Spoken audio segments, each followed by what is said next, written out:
face it.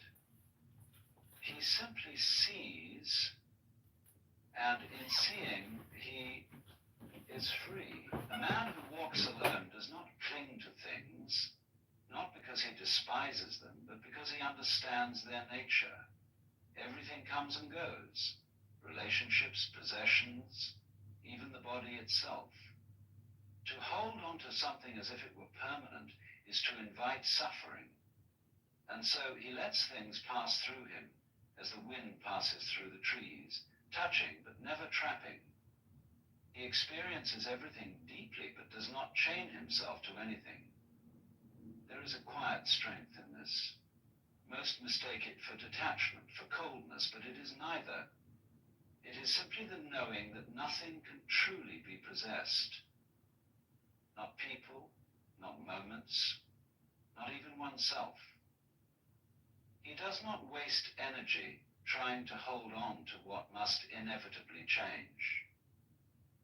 Instead, he meets everything with open hands, allowing the world to flow as it must, without resistance. He walks, not because he is searching, but because he has already found. His steps are neither hurried nor hesitant.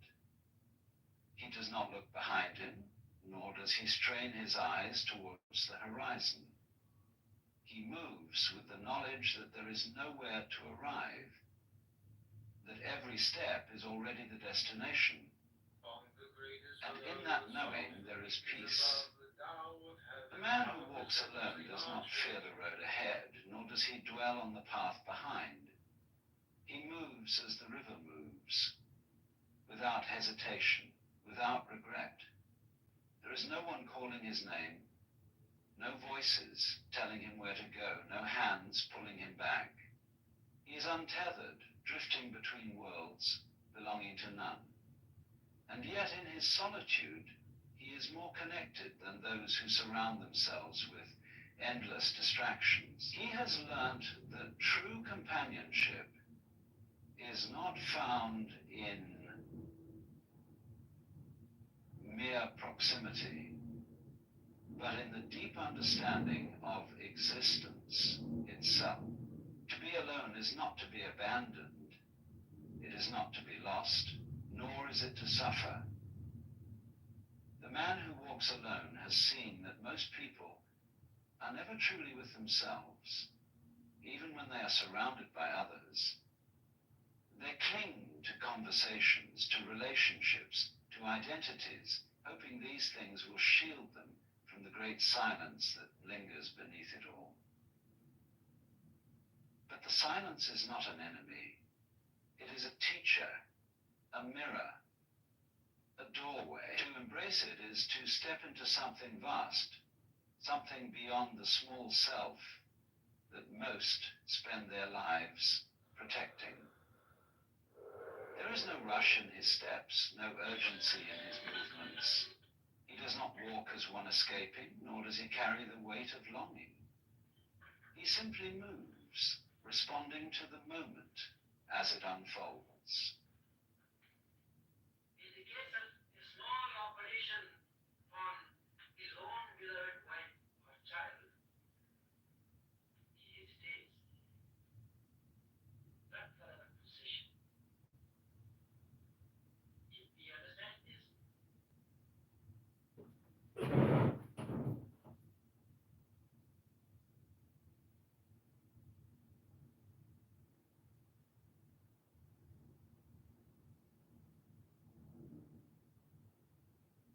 Ladies and gentlemen, do you ever notice the voice inside your head? The endless chatter, the constant dialogue, the inner narrator that never seems to be silent. You talk to yourself more than you talk to anyone else. Yet, have you ever stopped to ask, who is doing the talking and who is doing the listening? The mind is a restless thing. It moves from one thought to another, jumping between memories of the past and worries about the future, rarely stopping to just be. And yet, most people never question it. They assume that this constant stream of thought is who they are. But if you are the one speaking in your mind, then who is the one hearing it? This is where things become interesting.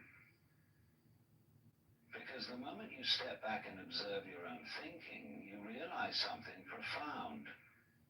Your thoughts are not you. They appear and disappear like clouds in the sky, forming patterns, telling stories, creating illusions.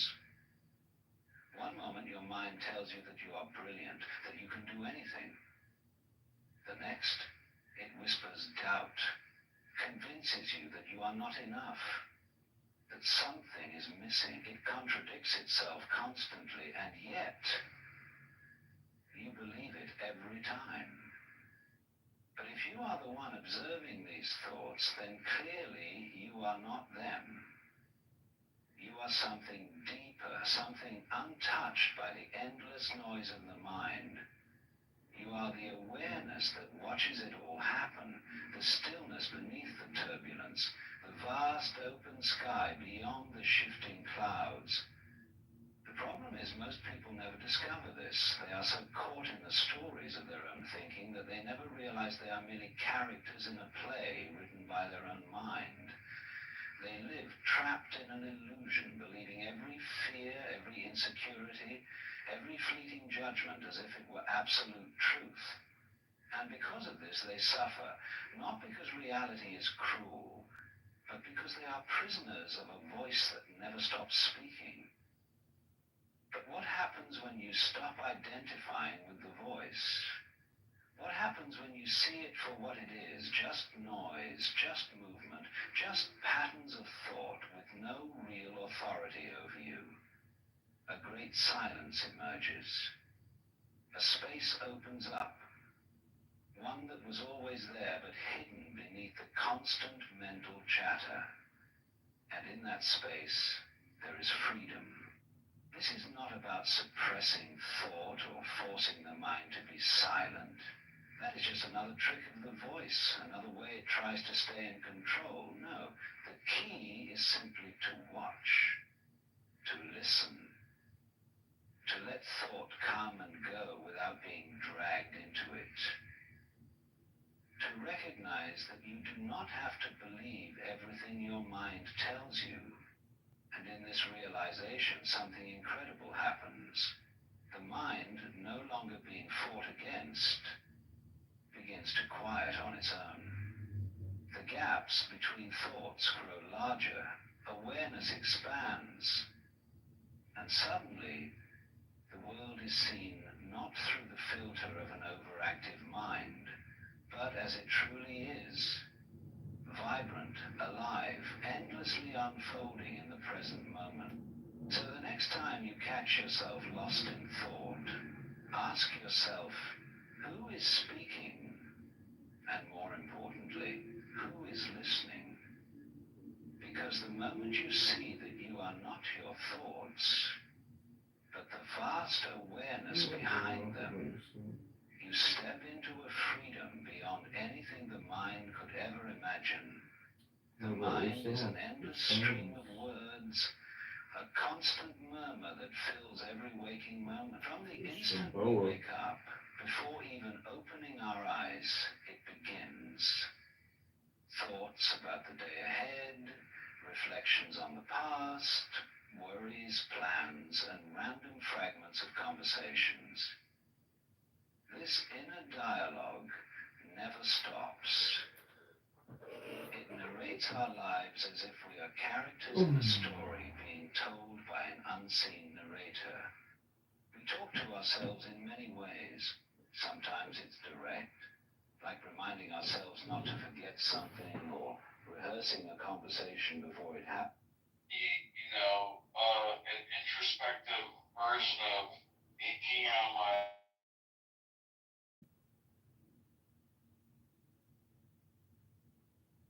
It's retarded. What do you mean? You were listening to it through. He's gone. He's gone.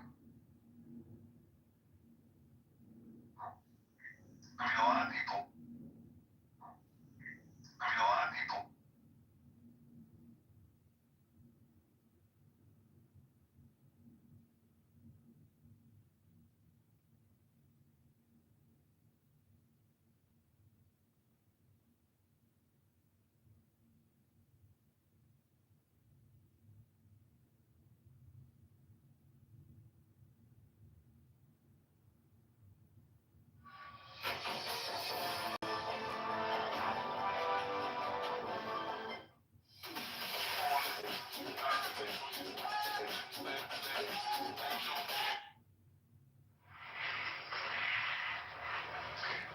told that you were going to be given half an hour's interview with God, and you had the privilege of asking one question, I wonder what you would ask.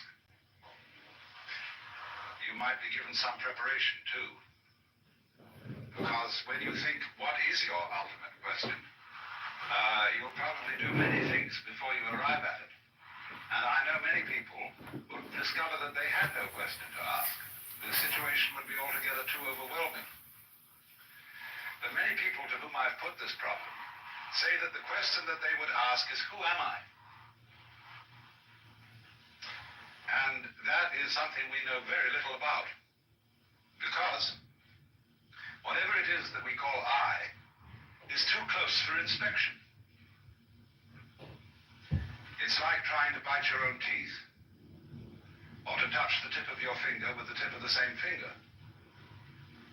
And although other people can tell you who you are and do, they only see you from the outside, as you see them from the outside. You don't see from the inside. And so the nature of what it is that we call I is extremely puzzling, because there is some confusion as to how much of us is I. We talk in ordinary ways about my body, my feet, and when we go to the dentist to have our teeth fixed, we regard him rather as a mechanic.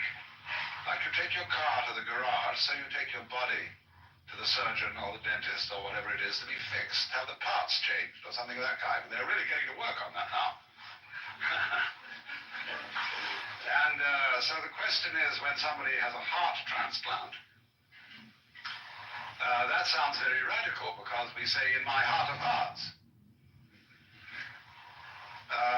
But nowadays, most of us seem to feel that whatever it is that I is located in the head. Somewhere behind the eyes and between the ears is the center. And the rest of us is an appendage, a vehicle, which carries the self around. Now, popular speech also reflects the sensation that I am very different from what we call the other. Other people, other things, anything that we can become aware of is sort of other. There is an opposition, apparently, between the knower and the known. And so we talk about facing reality. We talk about coming into this world as if somehow we didn't belong. As if instead of being leaves growing out of a tree, we were a lot of birds that had alighted on bare branches. And it has become common sense for most people living in the 20th century today to adopt the 19th century philosophy of science, which interprets the physical universe outside human bodies as being a mechanical contraption, which is essentially stupid, unfeeling, automatic, composed of mainly geological elements, rocks, gases, and so forth.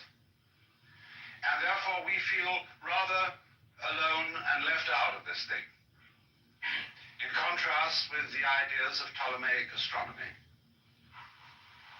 Instead of being at the center of the universe, we are on the outer limits of a minor galaxy, revolving around an unimportant star on a small, minute ball of rock. And therefore, that astronomical way of looking at things is simply overwhelming. It makes us feel not only of no importance, but also very much left out. And as a result, that is the common sense of most people living today.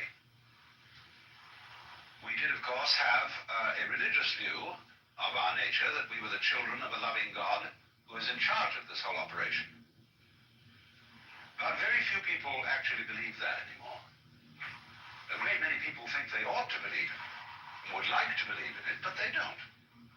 Most ministers that I know don't believe it, but they feel guilty about this because they feel they ought to. But it became implausible. There never was a serious argument against it. It simply became unthinkable in comparison with the dimensions of the universe as we now see it. So having lost a way of looking at the world, an image of the world which gave us some sense of meaning, we now have an image of the world which gives us none at all. And so we feel rather inclined to put up a fight against the whole show. Interestingly enough, when in the 19th century we switched our common sense from supernaturalism to naturalism, one would think that a naturalist would be a person who loved nature, just as a materialist ought to be a person who loves material, but certainly isn't. With what is called the philosophy of scientific naturalism, naturalism is used in a negative way. It has nothing to do with being natural. It has something to do with being not supernatural, merely natural. And all sorts of phrases were coined in that epoch, which I would call put-down phrases. Freud spoke of the basic psychic energy as libido, which means blind lust. People like Ernst Haeckel spoke of the universe as being a manifestation of blind energy. Think of that put-down word, blind. And therefore we also speak of unconscious mental mechanisms. And the very word unconscious as being the deeper aspect of our psyche is a negative word and a put-down word. So as to say, what you are functioning as a rational ego with values and with a capacity to love is simply the epiphenomenon of a purely mechanical process. Too bad. So as a result of this so-called naturalism, we began to put up the most whopping fight against nature that was ever engaged in. And that fight is an expression of our fury and of our feeling of being left out. So that the technological experiment, which became possible as a result of the mechanical sciences, has largely been conducted in a spirit of rage. And the results are evident all around us. Here in Palm Springs, you are gradually getting all the smog from Los Angeles. This great cloud of poisonous gas put up by a city which is exemplary in this whole civilized world for fouling its own nest. But perhaps only Calcutta could be a bit worse. Some such terrible slum. But we have done it by technology, by ruthless beating about of nature without consideration for what the scientists would call our ecology. Ecology is that aspect of science which deals with the relationship between organisms and their environments. Ecology is the study of the balance of nature, of the way in which every living being depends upon innumerable other living beings of all species, and also upon inanimate forces, air, water, temperature, gases, vegetation, and all sorts of things. And this is one of the most important sciences that we can possibly study today.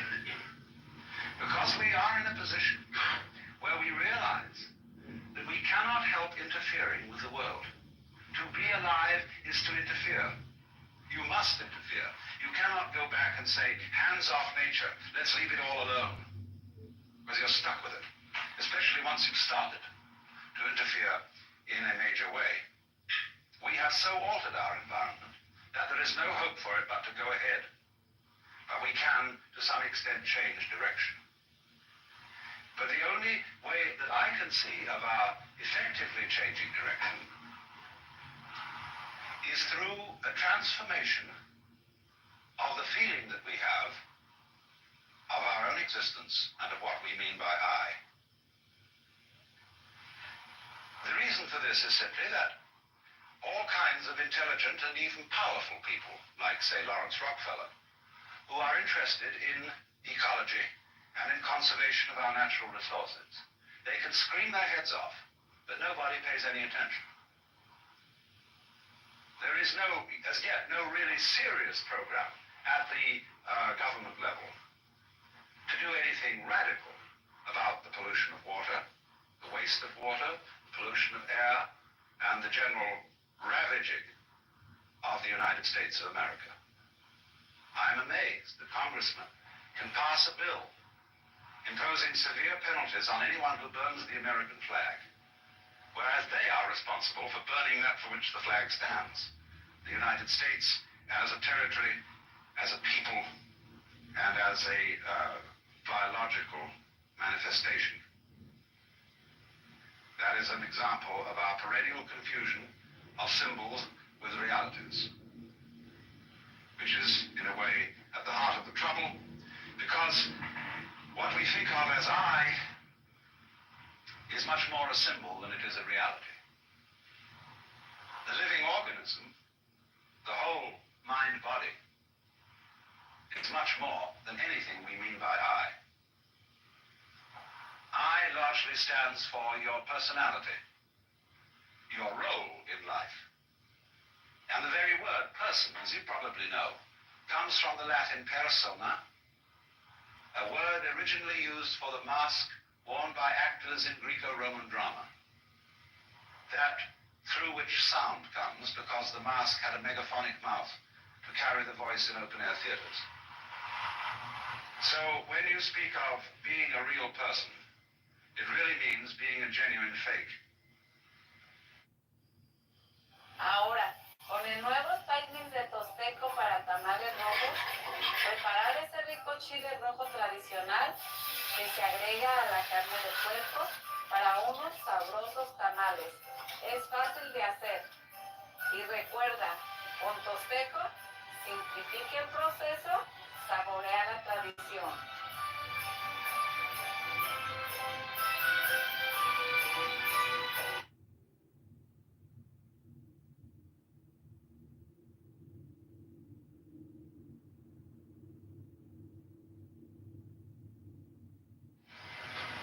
Because the personality is only the front. What is behind it? Well, of course, the organism is behind it. The whole organism. And we must be very careful not to confuse the organism with various symbols that we have for it, because those symbols can be extremely misleading.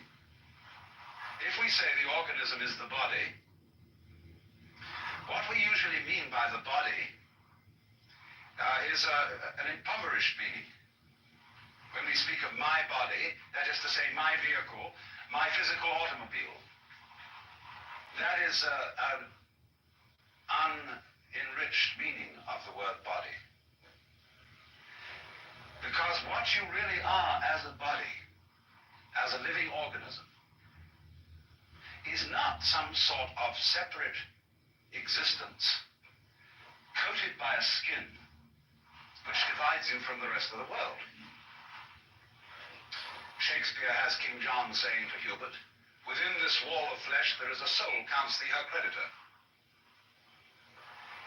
Within this wall of flesh, the skin considered as a barrier, when actually, from a biological point of view, the human skin and all skins are osmotic membranes. You know, when you get something by osmosis, by sort of soaking it in. So in the same way, one's skin is a spongy construction, full of holes, full of communicators, nerve ends. And your skin is simply a vibrating membrane through which the so-called external world flows into you and through you.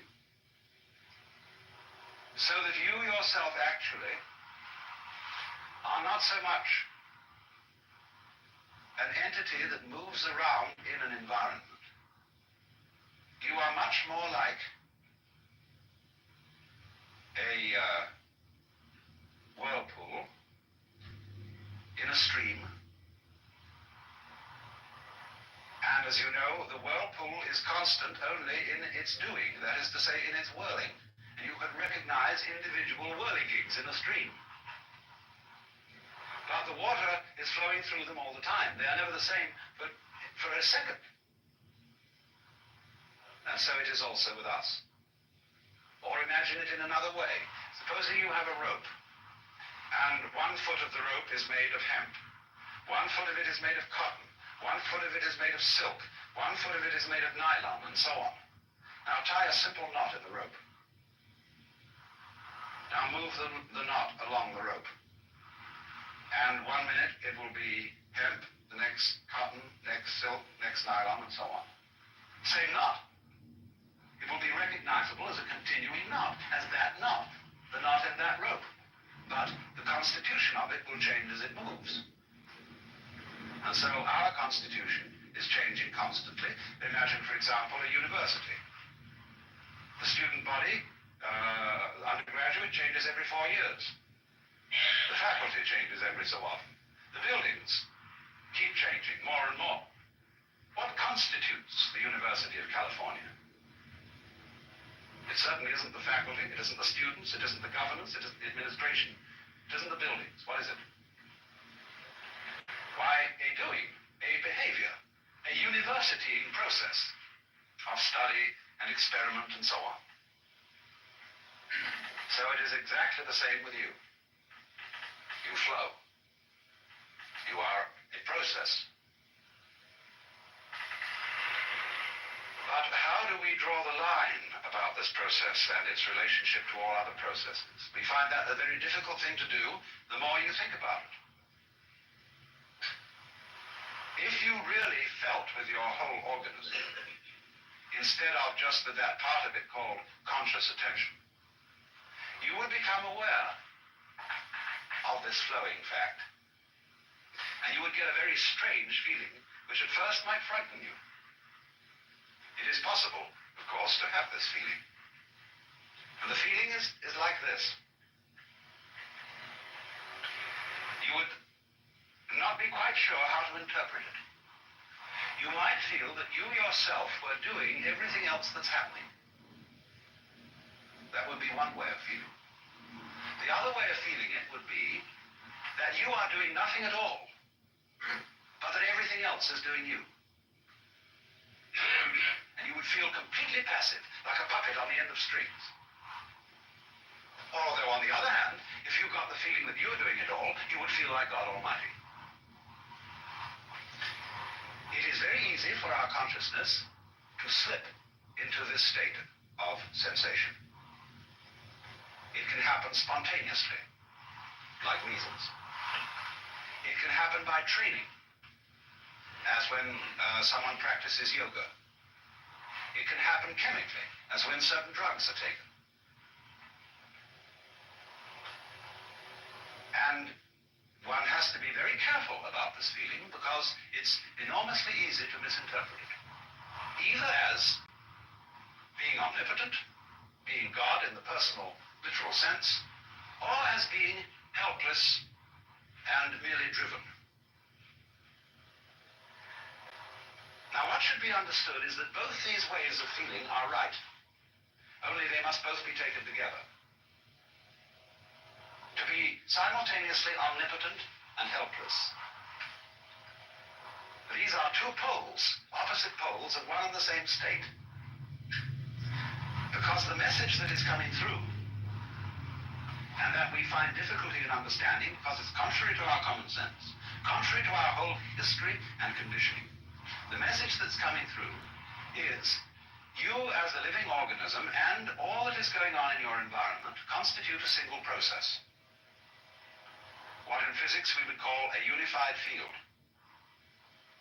A single process, like a pattern, but you know, any pattern has all sorts of subsidiary wiggles in it.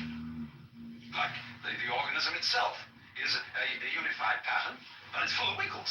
All sorts of tubes and organs and bones and nerves and so on. Working in this way. You know the body doesn't have a boss.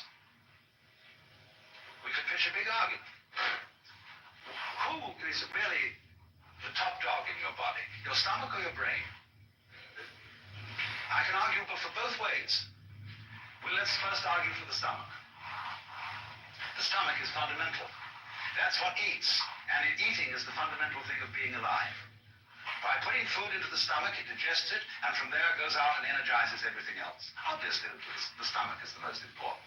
The hands, the mouth, the feet, all exist to serve the stomach, and naturally, as a final achievement of the stomach, is the brain, evolving later in the evolutionary process as a gadget up there to scavenge around and find stuff for the stomach to eat. That's the function of the brain. But now let's take the argument to the side of the brain. The brain says, oh, no, come now. Just because I arrived late doesn't mean that I'm unimportant. I was being gotten ready for. Because I am the thing that was the flower at the top of this thing. And this tube with stomachs in it, things below, was preparing for me, and the stomach is my servant. It is doing all the dirty work, getting energy to put currents through my wonderful circuits, so that by the creation of all the goods of the mind, of the arts and sciences and religion and philosophy and so on, I shall be the true head of man. Well, both arguments are right. Because you have a relationship between stomach and brain, which is a sort of polarity. The one exists for the other. It's like when you prop up two sticks against each other. They will stand up so long as they lean on each other. Take one away and the other collapses. So chop off the head and the stomach is finished. Take out the stomach and the head is finished. So this is the way all organic life proceeds. It's different with mechanical life. Because the mechanism must invariably have a boss, the man who puts the machine together, the person who constructs the computer, who designs it, who asks it questions, who programs it. He is the boss. But organisms don't have bosses. They are essentially, I would say, democratic arrangements, where somehow in a marvelous way, an enormous company of cells are working together. But that isn't the way. The body wasn't sort of one day a lot of cells all crept together and said we're a body. That does sometimes happen in the biological domain, but much rather this, when you watch the gestation of a mammal, you see first of all a very simple little organism which swells. And as it swells, it becomes more and more complicated from within. No parts are added, nothing is screwed on. There's no welding done or anything like that. It bulges. And of course it does absorb material, but it transforms it. But all of it works together at once, like the legs of a centipede. Like you work all together at once. For you see, when we come down to it, you think you decide things, but you don't know how you do it. How do you open and close your hand? You can decide, I will now open my hand and do it, but you don't know how it's done. And yet, in a sense, you do know how it's done, because I say, I know how to open my hand. But you don't know in words. You can't explain it. Still less can you explain how you see. Still less can you explain how you are conscious. How are you an ego? Well, you don't know. Because the springs of being conscious, of being an ego, are outside the surveillance of consciousness. They're somehow underneath. And that lets the cat out of the bag at once. Because you see that what is I is something very, very much deeper than the superficial consciousness. And what you call I in the sense of the voluntary willing center, ego, has very little to do with it. You are just a watchman on top of the mast, or a radar on a ship that is scanning the environment by conscious attention, looking out for trouble, or looking for food. The real you is complicated to think about. Supposing when you woke up in the morning, you had to switch yourself on. That is to say, you had to, by an act of conscious attention, to go through your brain and turn on all the synapses necessary for wakeful life. It take you hours. Supposing you really had to be conscious of all the details involved in walking, or in breathing, or in circulation of the blood, you'd never get around to it. So you see, when we inspect the physical world with conscious attention, the first thing that strikes us is that the physical world is extraordinarily complicated. How can it possibly be organized? But actually, the physical world is not complicated at all. What is complicated is the task of trying to describe it in words, or of trying to figure it out in numbers. Because that is analogous to the task of, say, removing the water from the Pacific Ocean into the Atlantic with a beer mug. We can only take one mug at a time. And so we say in popular speech, you can only think of one thing at a time. That's not exactly true. But what it reveals is that thinking, that conscious thought, is a kind of calculus in which we understand things bit by bit. And it leads us into the superstition that things really are bits. Now, when you eat chicken, of course, you have to bite it, and you take it in bits. And to make it easier to bite, you order from the grocer a cut-up fryer. But you don't get cut-up fryers out of eggs. Because you see, although we can speak of a chicken, an egg, or a body, it is not actually a bit. It hasn't been bitten off, except for purposes of thinking.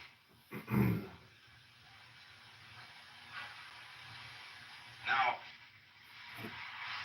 this is beautifully brought out in a passage from Whitehead, which I will read to you.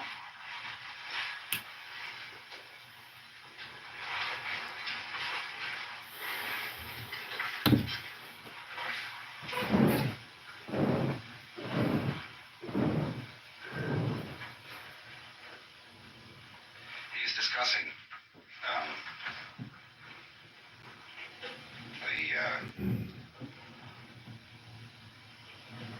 the 19th century philosophy of science, which I was just discussing too. And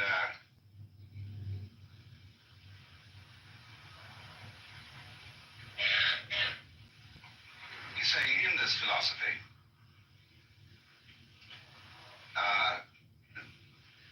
all our impressions of nature are simply products of our minds. Nature gets credit which should in truth be reserved for ourselves. The rose for its scent, the nightingale for his song, and the sun for his radiance. The poets are entirely mistaken. They should address their lyrics to themselves, and should turn them into odes of self-congratulation on the excellency of the human mind. Nature is a dull affair, soundless, scentless, colorless, merely the hurrying of material endlessly, meaninglessly. However you disguise it, this is the practical outcome of the characteristic scientific philosophy which closed even the 17th century. In the first place, we must note its astounding efficiency as a system of concepts for the organization of scientific research. In this respect, it is fully worthy of the genius of the century which produced it. It has held its own as the guiding principle of scientific studies ever since. It is still reigning. Every university in the world organizes itself in accordance with it. No alternative system of organizing the pursuit of scientific truth has been suggested. It is not only reigning, but it is without a rival. And yet, it is quite unbelievable. This conception of the universe is surely framed in terms of high abstractions, and the paradox only arises because we have mistaken our abstractions for concrete realities. He calls that, you see, the fallacy of misplaced concreteness. The attribution, in other words, to our bitty way of thinking, to the world which we are biting. That is misplaced concreteness. The separations between things are abstract. They are concepts. In the same way, for example, as lines of latitude and longitude are concepts, even though a Russian poet has recently made a beautiful poem about the world being like a ball carried in a net bag. But you never expect to trip over the equator when you cross it. And although it is something quite abstract and does not exist in nature, it's extremely useful for purposes of navigation. So in the same way, bitting and having words to describe particular events or particular wiggles in the universal pattern are very useful. But they are very dangerous when you confuse things with natural events. Because then you get into this sort of trouble, the trouble of the sorcerer. The surgeon, who is too much of a specialist in one organ, runs into that organ and alters it and does what he considers a better mechanical job than the Lord did. But then he discovers, to his dismay and the even greater dismay of his patient, that the operation has unforeseen consequences in some other part of the organism because he didn't realize the connection. When likewise we object to certain insect pests, oh, we say, get rid of them. DDT. And so, but then we found we got rid of something else we didn't want to get rid of. And worse still, this insect that we didn't like was doing a job for us in some manner of which we weren't aware. We only become aware of it, and suddenly we find ourselves covered with another kind of fly altogether, or with some sort of bacteria which this insect kept down. Watch it, watch it, watch it, because nature does not consist of separate things which you can just pull out like parts from an engine. Take the case of bees and flowers. Oh, we always use the bees and flowers to explain fundamental things about life. But we're going to go deeper than sex this time. Fascinating thing about bees and flowers is they are very different looking things. A flower sits still and blooms, and it smells, or stinks to be correct. The bee moves about and buzzes, but they are all one organism. You don't find flowers without bees. You don't find bees without flowers. They are just as much one as your head and your feet, which also look very different. So in that sense, you see, we are one with the incredible complexity of processes and wiggles upon which we depend. Although to say upon which we depend is not quite accurate.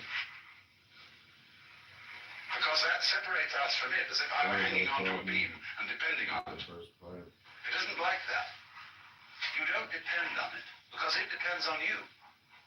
It's a mutual arrangement. And it isn't that one bit of this sort of came first. Although that sometimes happens. But it's always there in potentiality. What came later. But it's rather in the same way that when a flower opens, you see all the different petals extending simultaneously. Especially when you watch a fast motion movie of a flower opening. And so in the same way, there is a simultaneous arrival or evolution of the human organism and the human environment. And thus, biologists speak about the evolution of an environment as well as the evolution of an organism in it.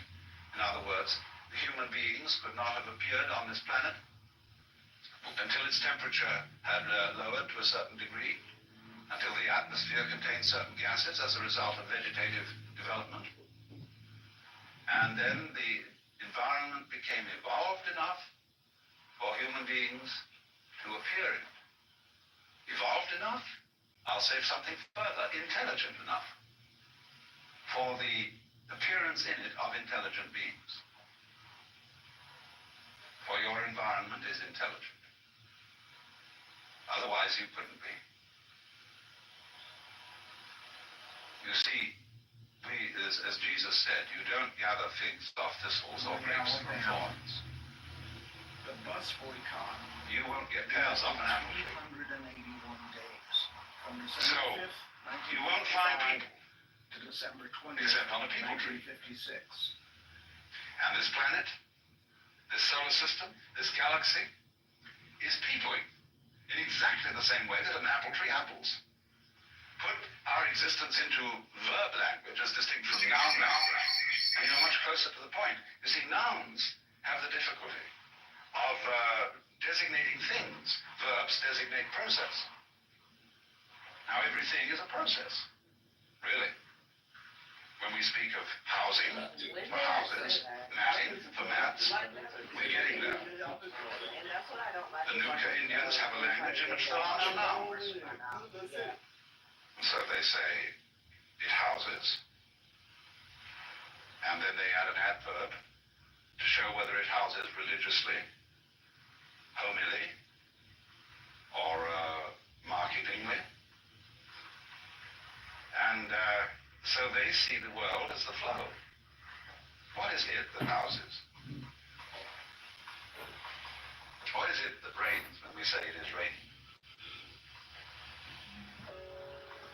You see, we always have a funny idea that to get a verb, that is to say to get action, you have to have an agent.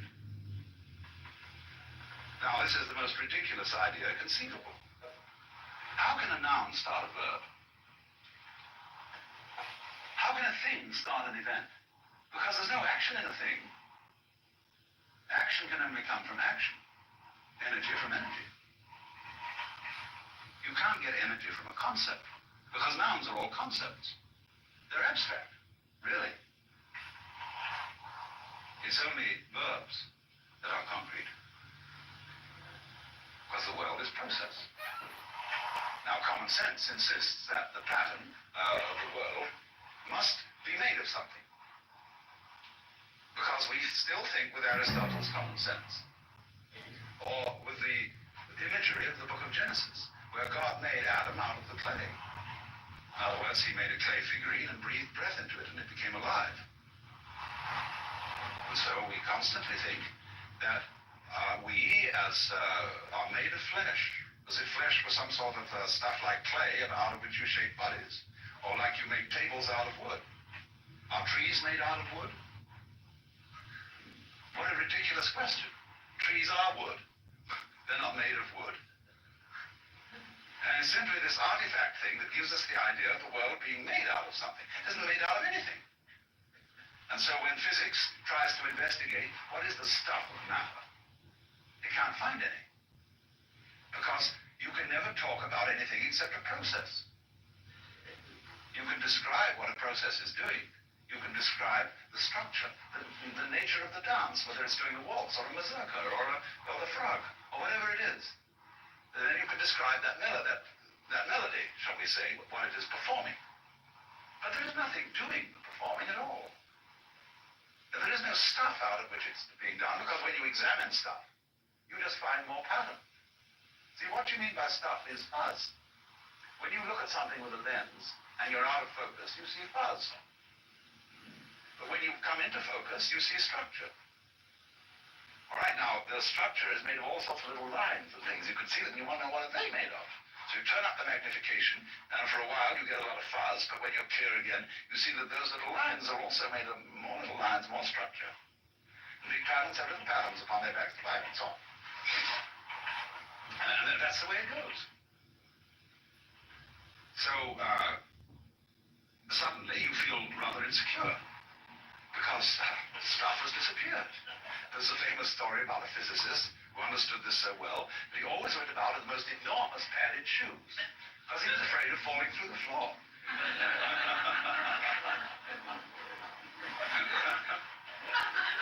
Now look what's happened. Just look and see what has happened to us. If we go through everything that I've been saying, we find, first of all, that the thing that we thought was I is nothing more than a social institution. Just like the equator, or an inch. And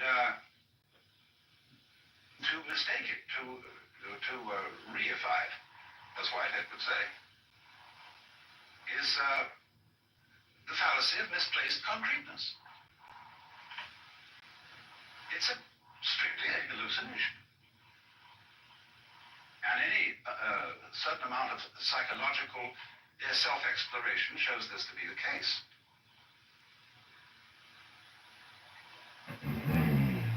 For what we are is the organism. And what the organism is a transactional interchange between the organism and the environment. It's not quite correct to say you're doing it and it's doing you. Because, see, Whitehead, in describing the scientific philosophy, saying, for example, that blue is entirely our projection on the sky, he's half right, you see. Those scientists he's talking about are half right. But the part of it that is left out of consideration is this. True, you, with your optical nerves and eyes, transform the sky into the blue feeling. But without the sky, you wouldn't have any optical nerves. It works both ways, you see. Without the air, whose density gives the blue effect. It's mutual. You do it, and it does you. But that's, as I said, a two-way, a clumsy way of talking about it's all one process, a unified process. And furthermore, from this process there has disappeared what we thought was solidity, what we thought was common sense, substance, and stuff. It's just pattern. And at once one feels sort of ghostly, as if you could be easily blown away. And that's why they...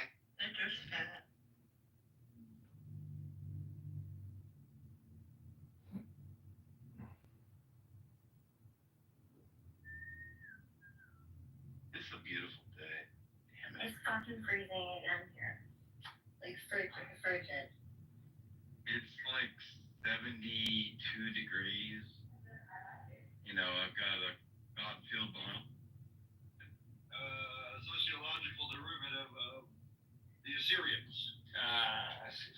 No, I don't think it was unrelated. I'm pretty sure that the name was Assyrians, but like as the Greeks understood it in the translation, they thought they thought simply meant like a person from. So Assyrian to them translated as person from Syria. So you're answering something I didn't say. What I meant unrelated was that the people of Syria are not necessarily related to. Yeah, he was accidentally modded in a room because someone thought he was the other one. I was laughing so hard this morning. Is Yaakov here? I mean, I kind of like Yaakov. I know. Argue.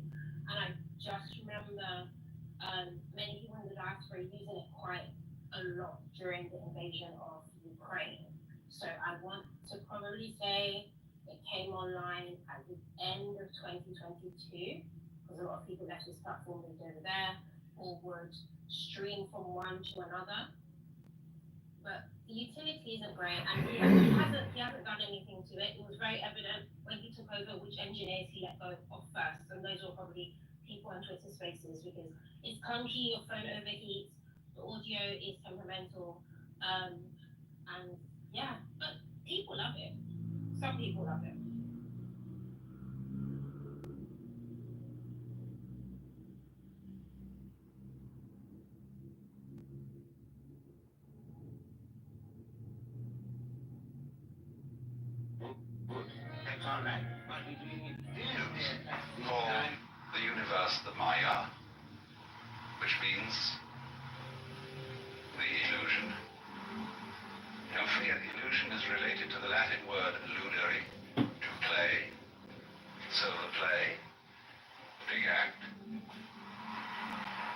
also means magic, as in a conjurer's creation of a delusion. It also means creative power. It also means art. And finally, it means the divine power. The Maya of the Lord. Lord is a bad translation of Bhagavan. Just the divine one. The Lord means boss in English. And the Hindus don't do it that way. When you shop in the Jewel Osco app, you can count on prices that are the same online as they are in store. But now you see, I've arranged this general introduction, which I'm afraid will be familiar to some of you who have attended my seminars before, but I've arranged this general introduction to raise the question, all right, if that's the way it is, how on earth are we going to arrange a transformation of man's consciousness so that he'll know it, not just in theory, but something he feels in the same way as you feel what you take to be I at the present moment, confronting the external world. How will you transform that sensation? Because if you don't transform that sensation, you will not ever be fit to use technology. We shall continue to use our technology in a hostile spirit towards the external world, and we shall wreck the external world. We're busy doing it now. There is no necessity to abandon technology. We can't abandon it. But we can certainly use it in a different spirit. I have just been in the island of Ceylon, which is a garden, a beautiful, beautiful place, but it's completely undeveloped from a technical point of view. And it's in very bad economic circumstances because nobody wants to buy natural rubber anymore. There's no foreign exchange. It's very peaceful. But the change has got to come. So I discussed with one of the high members of the government the possibility that we could set up in Ceylon an experimental station, which would serve not only India, eventually in Africa, but us too. An institute of ecological technology, where we could, in that experimental island, work out ways of production, of mechanization, automation, and so on, which would not ruin the island. And you have to do that sort of thing with a certain dedication, because one of the reasons why we make such a mess with technology is that the shareholders in any given corporation want to make a fast buck. Now, there's nothing wrong, you see, in wanting to be rich. There's nothing at all wrong in being rich. In fact, I think the world without rich people would be extraordinarily boring. The point is, you have to understand what riches are. And they are not money. Riches are land, clothes, food, houses, intelligence, energy, skill, iron, forests, gardens. Those are riches. But when you are concentrating, you see, only on making the buck, it doesn't occur to you that you're not really getting rich. You're just impoverishing yourself. It's like, when you up prices, the value of the dollar goes down, down, down, down, down. You're just on a rat race, on a treadmill. The faster it moves, it doesn't get anywhere near the goal. It doesn't stay in the same place. So it's that kind again. So this is another example of confusing the symbol reality of misplaced, the fallacy of misplaced completeness. It's quite important. So we shall devote the rest of the seminar to discussing the various ways in which it is proposed that we bring about, or assist the bringing about, of that change in our perception and conception of our own existence, so that we can feel ourselves the way we are, as distinct from the way in which we've been told to feel ourselves.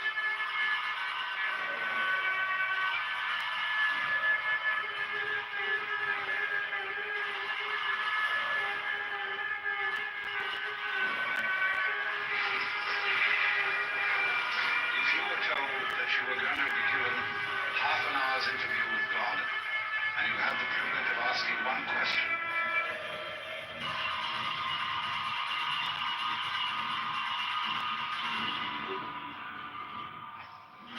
I wonder what you would ask.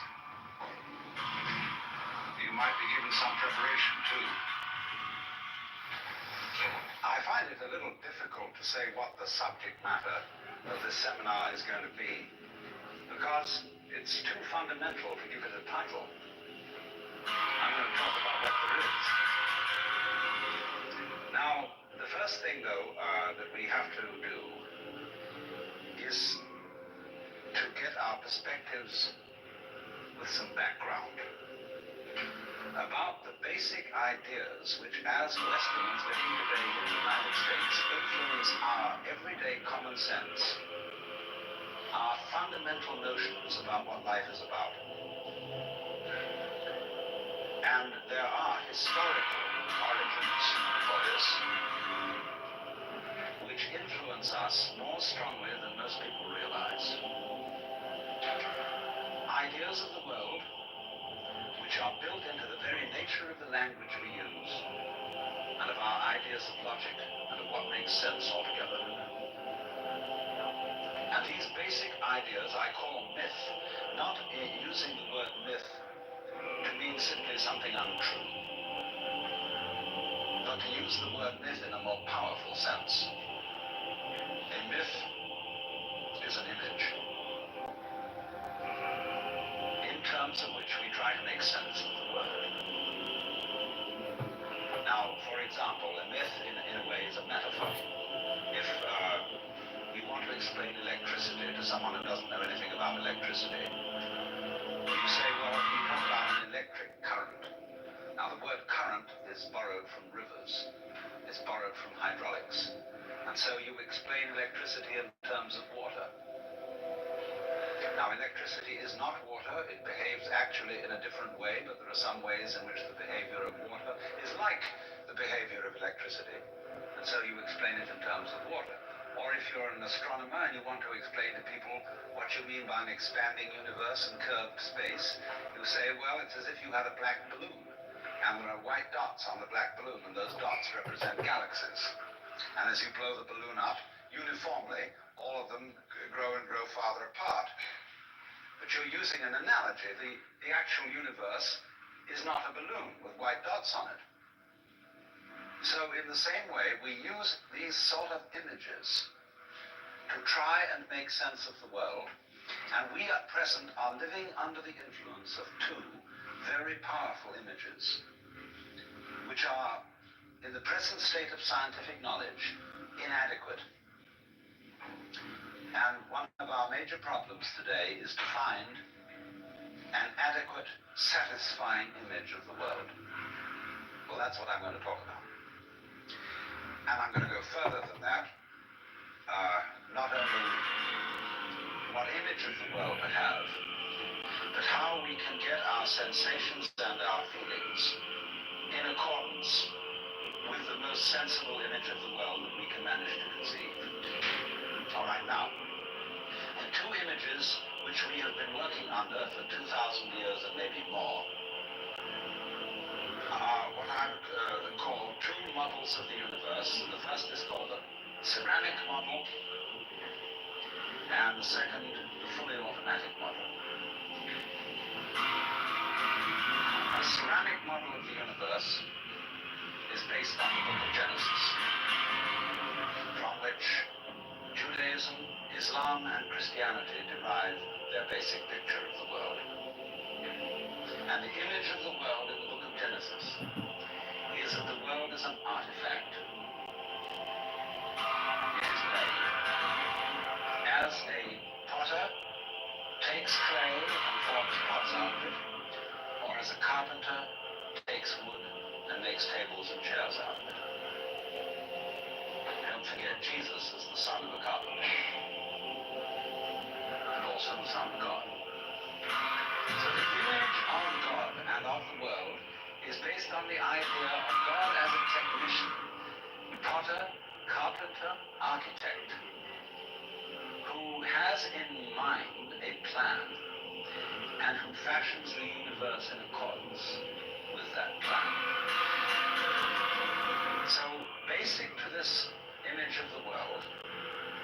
is the notion, you see, that the world consists of stuff, basically.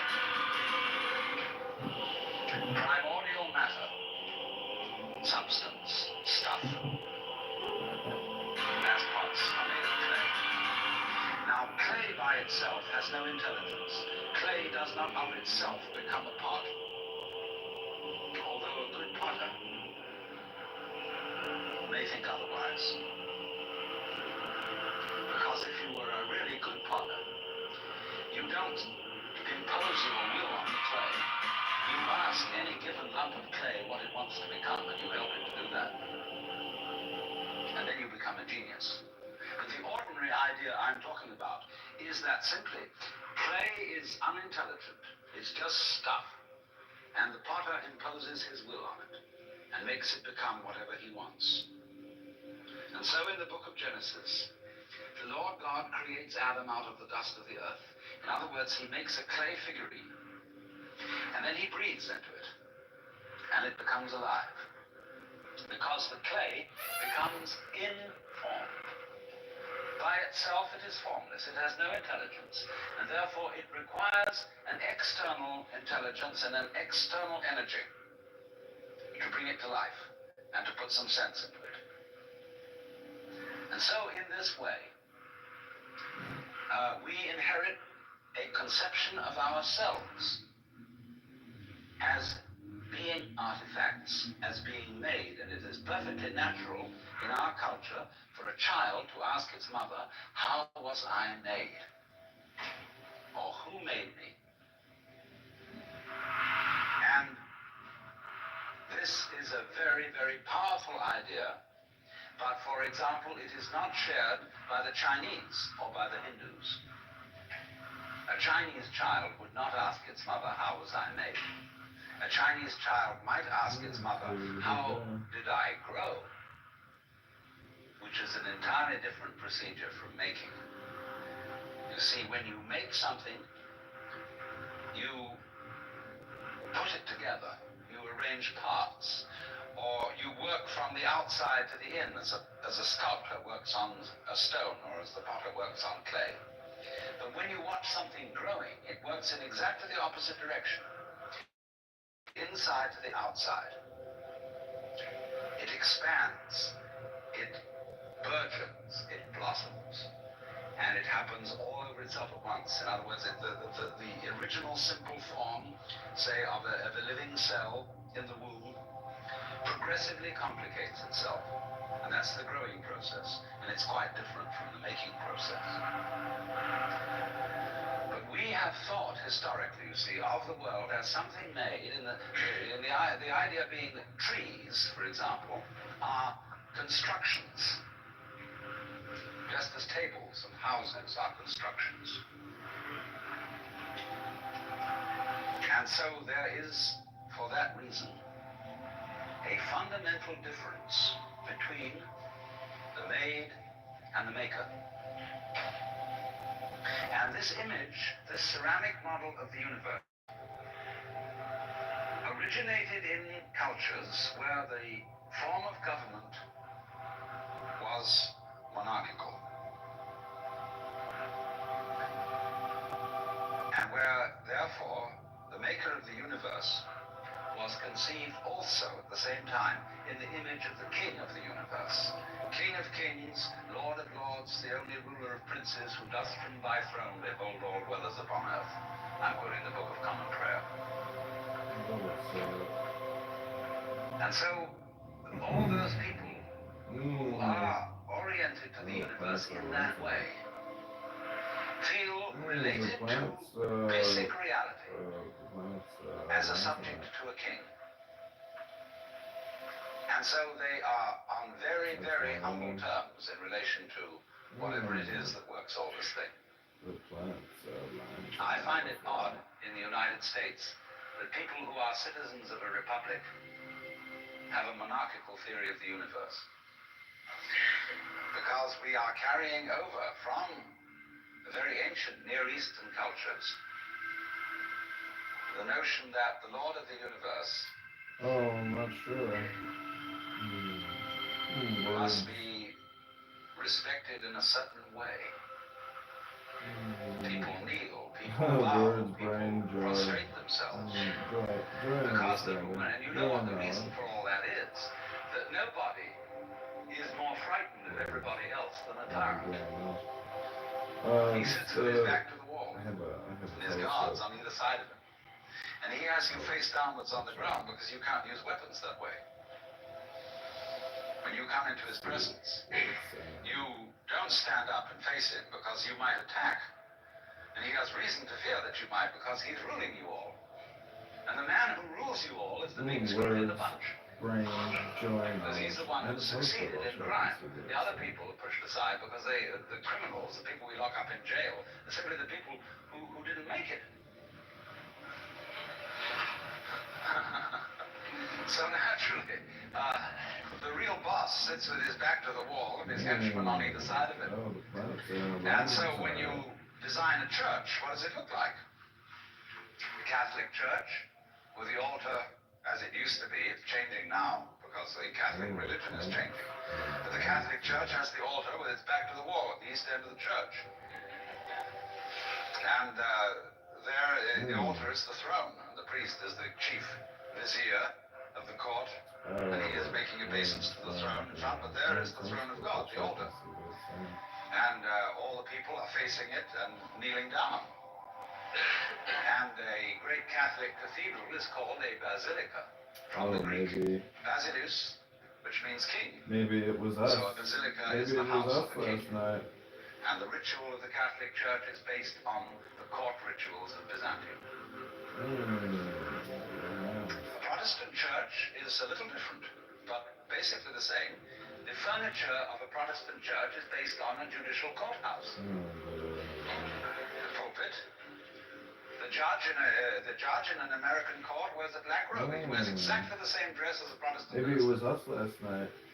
And everybody sits in these boxes. Like there's a jury box, there's a box for the judge, there's a box for this, a box for that, and those are pews in an ordinary kind of colonial type Protestant church. So both these kinds of churches, which have an autocratic view of the nature of the universe, decorate themselves, are architecturally constructed in accordance with political images of the universe. One is the king and the other is the judge, Your Honor. There's sense in this.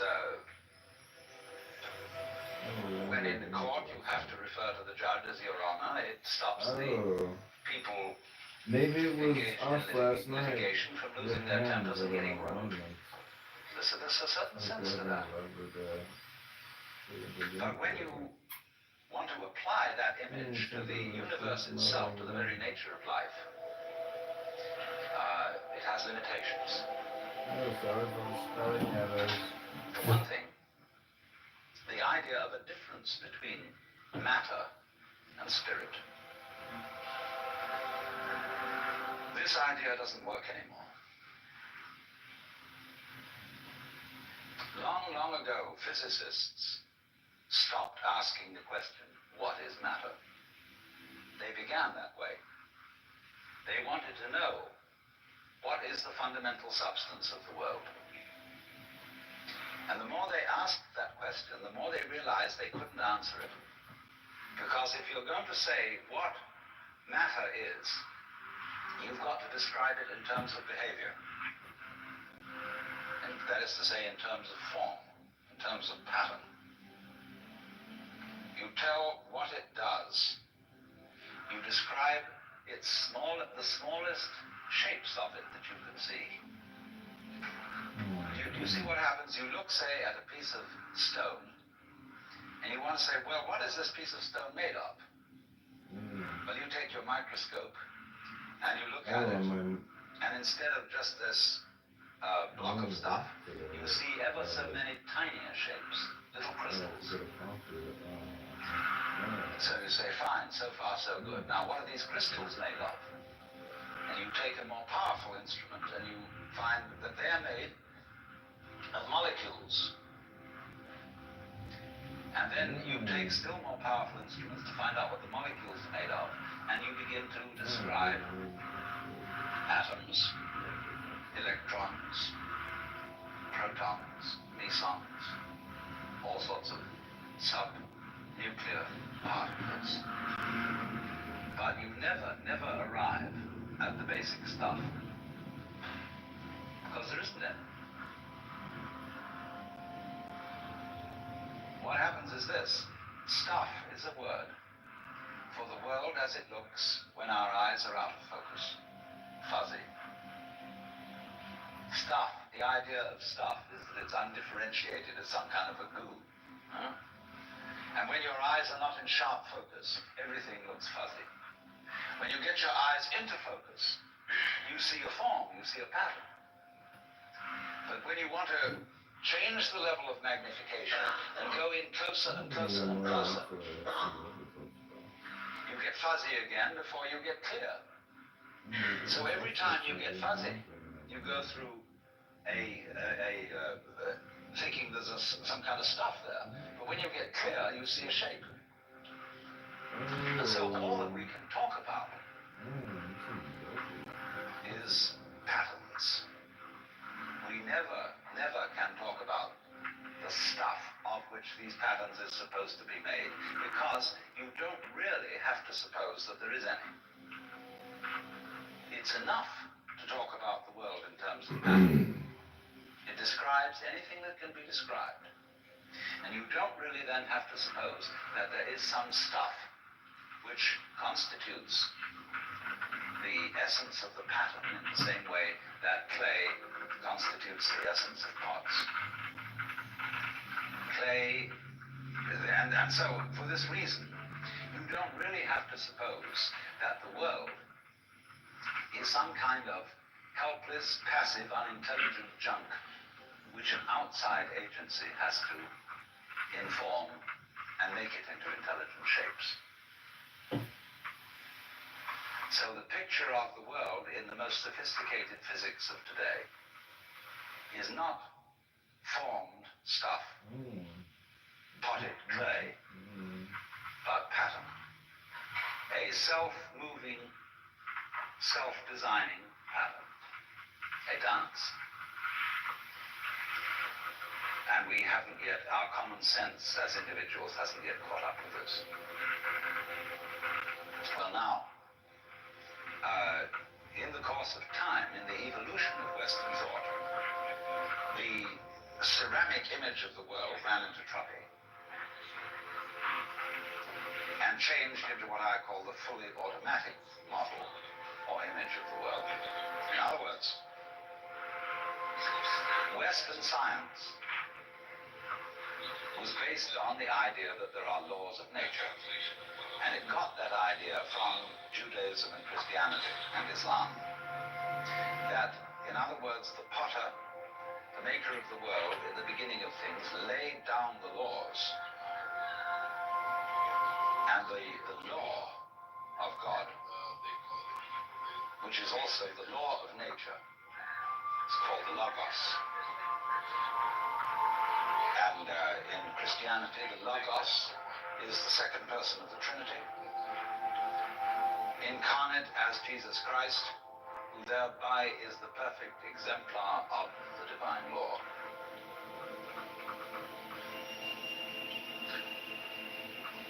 So we have tended to think of all natural phenomena as responding to laws, as if, in other words, the laws of the world were like the rails on which a streetcar or a tram or a train runs. And these things exist in a certain way, and all events respond to these laws. You know that limerick, there was a young man who said, "Damn, for it certainly seems that I am a creature that moves in determinate grooves. I'm not even a bus, I'm a tram." So, here's this idea that there's a kind of a plan, and everything responds and obeys that plan. Well, in the 18th century, Western intellectuals began to suspect this idea. And what they suspected is whether there is a lawmaker, whether there is an architect of the universe. And they found out, or they reasoned, that you don't have to suppose that there is. Why? Because the hypothesis of God does not help us to make any predictions.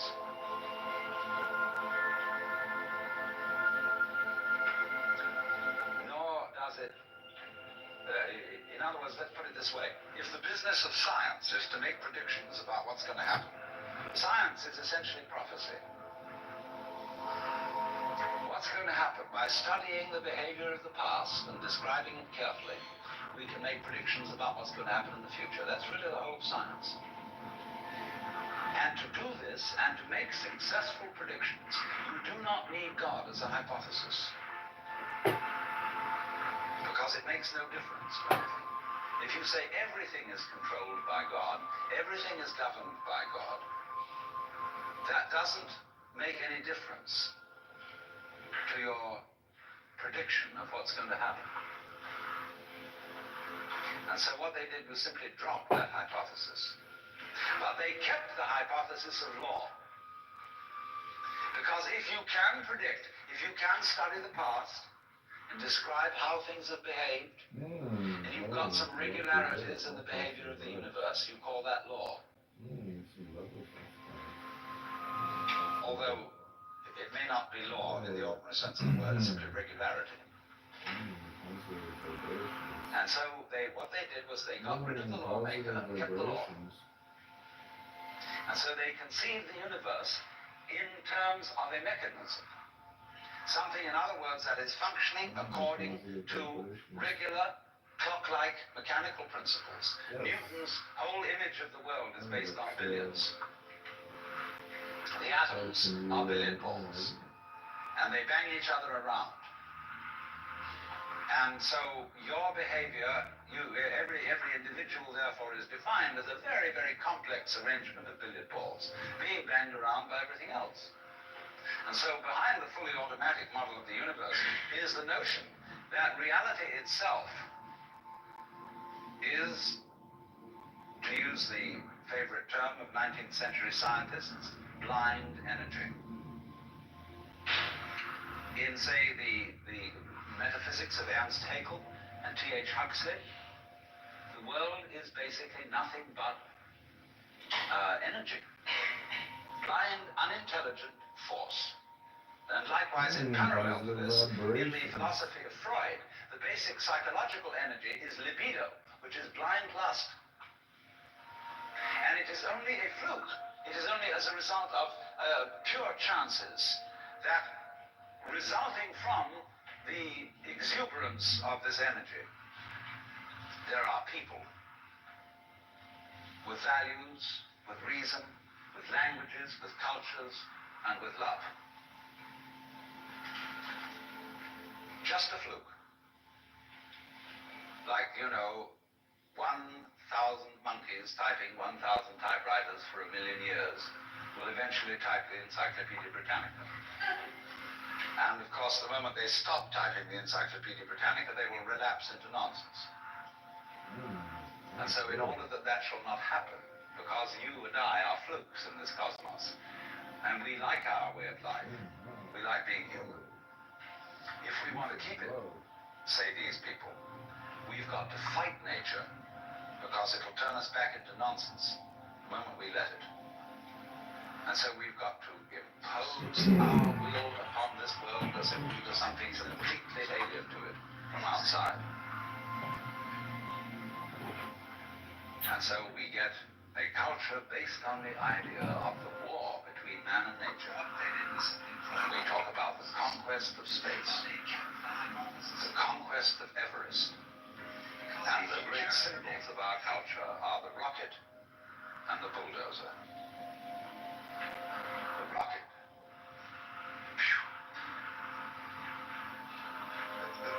Compensation for the sexually inadequate male.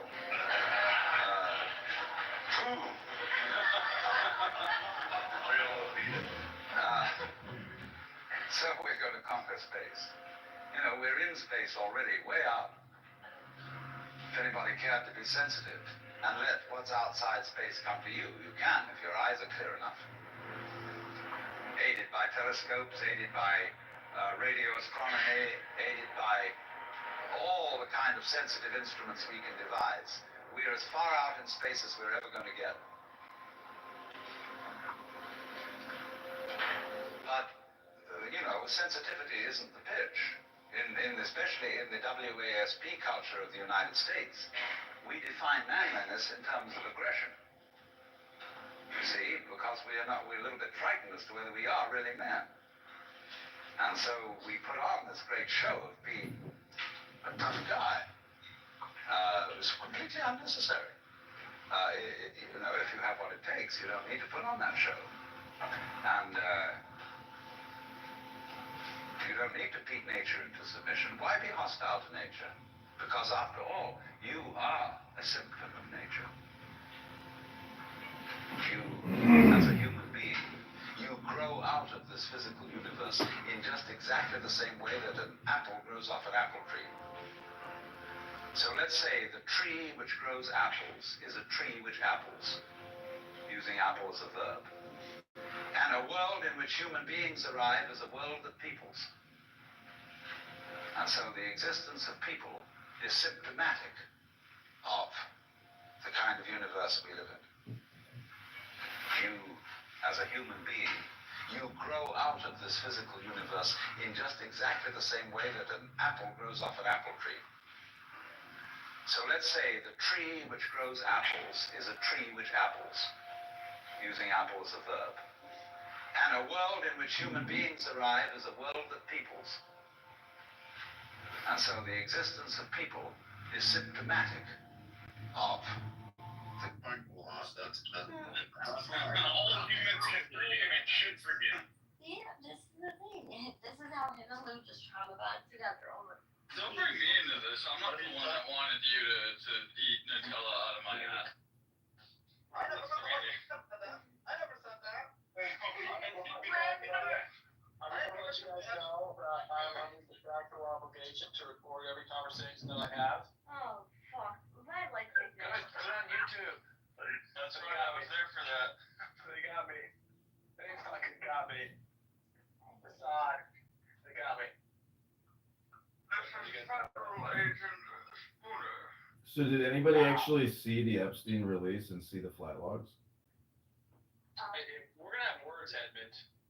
You and I, we're going to have words. Whatever, you're pulling a Diego. You're telling a fat girl in the fucking Finland that you're in love with her. I've never used those words. Yeah. What is that? Hello? Hey, buddy. Hey, what's up? I mean, you're a 24/7 streamer. Oh, believe you me, what else do I have to live for? I'm alive. That's what live stream means. I'm more alive than the zombies watching me. They give me their power. How was the date last night? It was good. We had a nice time. She was, pretty beautiful. Really? Yeah, she's I could tell why she likes black men, because she's a big white woman. And so you got along, you made her laugh, you just offering it, or did you? Yeah, gave the hand massage. You should. I was giving her a hand massage and saying, I was like, this is a combination hand massage palm reading, and I look up and her eyes are like transfixed and like peering into me because she was so activated from the hand massage. Zach, what up? I'm talking to my friend Max. We can start a minion if you want. The minion is forming. Good job. This is the Max. This is the Max. This is the Maximus. The Max. The Max. I know Max from Chabad. That's how we met. I saw him at the local Chabad, and we're going back March 7th. That's right. We're starting right back where we began at Chabad. What does it mean again? Do you remember the acronym? Like for Chabad, it's like Chachma. Chokma, Bina, Das, isn't it? Dot? What was it? I can't remember. Dot. Well, they say Das. Hmm. The Ashkenazi, yeah, but I guess it would be dot. Dot.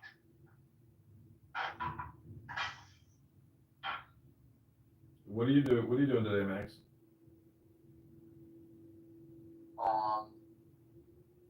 Honestly, recouping from fucking jury duty. I don't want to eat lunch. How did you just go to the gym, work out, and do a hot tub? Yeah, honestly, I haven't worked out in a long time. I gotta get back into it. Bro, how can you not work out? Like, I mean, I know. Yeah, man, you gotta go. Like, I don't know. For me, I think like, I don't know, dude. I don't know how you do it because I wake up every morning after I go to the gym. The next day, I'm like, damn, I feel good. If I didn't go to the gym, I'd feel like shit. Yeah. No, it's true. I feel like shit. Damn. Well, I don't know what to tell you. Are you still taking Adderall? No. Holy shit. Well, time to start smoking some weed. You know, that shit went legal for a reason, right? Because it's like the most amazing chemical ever created. I'm not saying you want to start a smoking habit, but short term, to get over your depression, you may want to take God's greatest antidepressant every morning before you take your fat ass to the gym. The reason I haven't been going to the gym is like I've been enjoying food like Paterno's, too much. I've been overindulgent. Well, that's the thing. It's like you got to work out before you eat. The food is the replenishment from the workout. Without the workout, you can't. You're killing yourself with the food. Like you're literally killing yourself. You literally have to like the chicken, the meat. That is all supposed to be reintegrated by doing a tough workout. Listen, the reason why we met at Chabad was so Hashem could tell me to tell you, smoke a joint, make yourself a kiddish, and take your fat ass to the gym and look at all the hot pussy as you're lifting weights and on a treadmill. You see what I'm saying? Yeah. That's the joy of life. You got to, butterflies are always moving. They're always harvesting. They're always flying. What are you? You're a gluttonous piece of pizza. Be like a flower. Okay, I'm going to the gym today. Good. The girl last night, she had a butterfly tattoo and a bee tattoo. And I'm like, oh great, this one's gonna fly away real quick. But maybe not before she tastes my nectar, if you know what I'm saying. Did you say that? No. But it's funny, the Indian doctor that I was seeing recently, you think of this in your head? Like, did you think of that line in your head last night and just stop yourself? Or you just thought of that today? No, I was saying all kinds of shit to her last night. I was teasing her about how she said she's looking for tall, dark, and handsome. I was like, does that mean Italian men or, Nubians? So you got along, you think did you try to take her home or you didn't? Of course I did. I said, why don't I leave my car here and come home with you? She's like, no.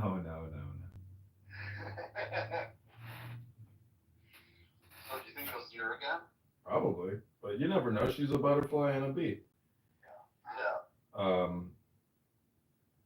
But we'll see. I mean, we'll see. I mean, dude.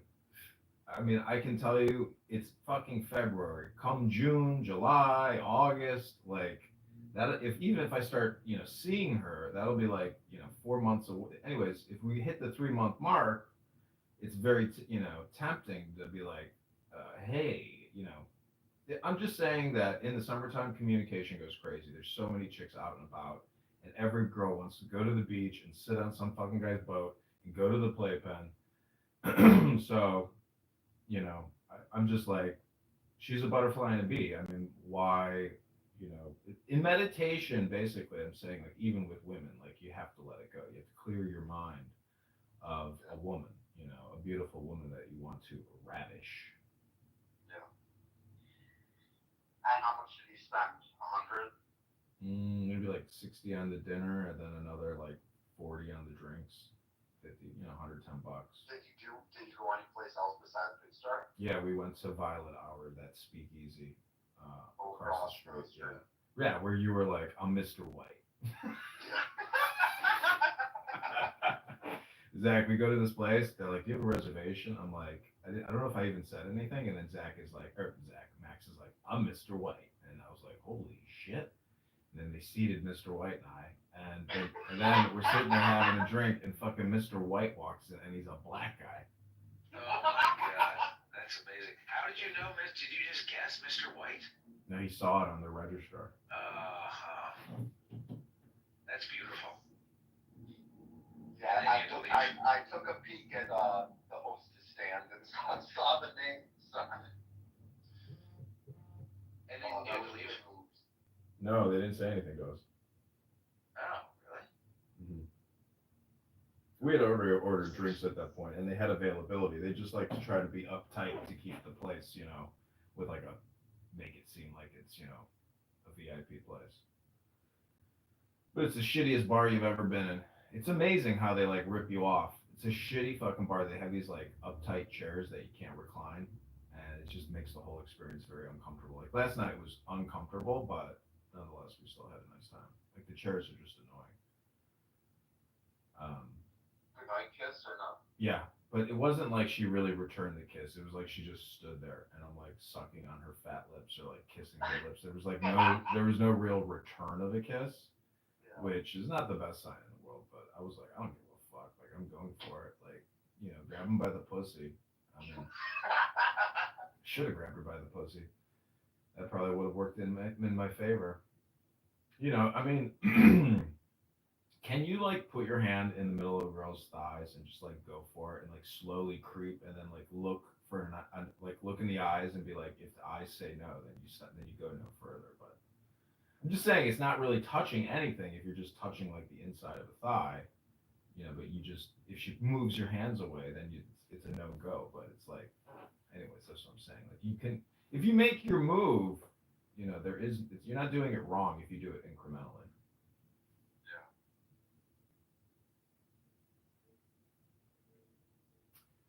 So what are you doing today, Zach? Yeah, the same shit. I was working at the restaurant. I've got a new kind of side job that I'm sure you would make fun of me for, but I'm doing that. What, the mushroom? That later. What's the side job? Teaching driving to high school students. Oh, cool. Yeah, all right, there, you're not making fun of me. I mean, you're not the type to make fun. I guess I'm self-conscious because it's not a career and it's not advancing my dreams, so it feels like a waste of time, but I guess it's a way to get some money, which is good, and I'm not really advancing my dreams very much now anyway, so that's what I'm doing. Well, you need to create, you know... What are your dreams? What are your dreams then? Well, I think my dreams are in period of transition. I'm not really sure what they are anymore. I used to be like very one track. I used to be consumed by this vision, and I let the vision drive me, and I knew what to do every day. But then the vision kind of, I don't know, got corrupted somehow, or I let it change in my mind, and now it doesn't feel the same. So I'm trying to find the feeling again, or find a new vision maybe, or just kind of teach high schoolers how to drive, I guess, while I'm waiting to... See, driving a vehicle is the analogy is that your body is the Merkaba, and that your body is the true vehicle. So if, you know, you're trying to make that money by teaching a kid how to drive a vehicle, but imagine if you were teaching people how to use their real vehicle, which is their body. You could do that through yoga, you could do that through hypnosis. Well, I did think of, do you want to do, maybe Max is the man for this too, but so I was talking with my friend Dan yesterday, a real friend, not a clubhouse friend. I mean, you're a real friend too, but this is a friend in real life. And we started talking again about this idea. I had this idea for the Center for Offline Communication. It's a new nonprofit. And we could do workshops online. What? Sounds good or bad? Good. I like the name because it inverts the internet. Right. So we can lead workshops. We could create content for YouTube. We could get grants from USAID. We could have a black woman be our CEO, spokesperson. Wait, this sounds like you're setting up a BLM chapter. I don't know. My dreams for a while, Max, were centered around building this nature connection organization, which is my work. I'm running this teaching kind of like a school where we teach different classes about nature connection, but I don't know, I'm more excited about other things, communication or Zach, doing jujitsu and stuff. Zach, like I was that. gonna ask you, have you used the Google Lens app to do like floral identification? Yeah, there are in Google Lens, but yes. Oh, I see. Cool. Yeah. I saw can that. tell you what's the one that I use. So let's just wait. I just want to get back to the point that essentially, if we are doing, Picture this. no matter what we're doing, it's. I told Max one day, I was like, bro, here's a burner phone. Like, you have to start a business. And then he finally created like an Instagram app, and it was like, Max, what did you create? It was like something about materials testing science. That was like the Instagram account you created. Well, my point is that communication in itself is a business. It's so general, but I'm just saying that like technically the smartest business is kind of like what Alan Watts does, which is like a self hypnosis in a way. So to me, it seems like the perfect paperless business. And the interesting thing about Max's dad is that before he, or when he's a speech therapist or speech, almost like a, anyways, the point is he was a hypnotist as well. He was interested in hypnotism. And Max's dad has like perfected a form of like hypnosis in a business. He teaches international people how to speak American English. And as you know, this stupid Clownhouse app is actually just a learning environment for non-native English speakers. Right, it's just free ESL. Yeah, and they waste all our time talking about politics, religion, psychology, whatever. But technically, they're just English speakers. They sit here and they just define words or use, so it's a waste of time. Max's dad actually has a pipeline where, hey, don't waste my fucking time. Click here to buy now. His dad, you got to go to his website. It's called Pronunciation Workshop. Look at his YouTube. Look at his Instagram. His dad has like simplified and perfected hypnosis, and his catchphrase is "Say this word." Like that's his like induction. It's a very simple hypnotic induction. Say this word, and then then he uses the word, and then he like breaks it down with like technical grammar. His dad is very smart. His dad, like, wanted to be a famous singer, but I can't be a famous singer because I'm bald. He's like, but I can be a world famous international English teacher. So I would say look to Max's dad to like refine your own business operations in terms of communication. Because if you had a reputation as being like this wildlife endocrinologist, and you could actually like teach people how to do foresting and or foraging and cooking and eating, like that's a very valuable knowledge. Um, but you could offer franchises or regional franchises or something like you have to package it, brand it, and get people to invest in what your experience and knowledge is. But you have to show the proof in the pudding and say, do what I do, in a way. Or anyways, I had all these business websites like hookahbusiness.com, tanningsalonbiz.com, pizzabiz.com, how to open these types of businesses. And I was selling ebooks and CD-ROMs, and I had like a franchise section. I mean, I had people contacting me that wanted to really invest and open these types of businesses. And like, if I was smart, I would have been like, okay, you got $200,000, I'll fly the fuck out there and open the fucking business for you, you lazy piece of shit. So, people, if they've got the money or access to the money, you got to find the people that have access to the money. Some rich uncles, there's people out there that have money that want to invest. So you have to find people with money. We have to find a lot of people with a little money. 1 million customers at $1. I don't like to boast on a recorded app, but somebody the other day was saying, "Oh, you shouldn't have your real name on Clubhouse." It almost felt like a threat. It's like, all right, somebody's going to come kill me. I don't know. But I get grants with the Rewild name. Mm-hmm. Yeah, but you're geographically specific. You're just operating in Maine. Like you. I know, but the Center for Offline Communication could be international. Yep.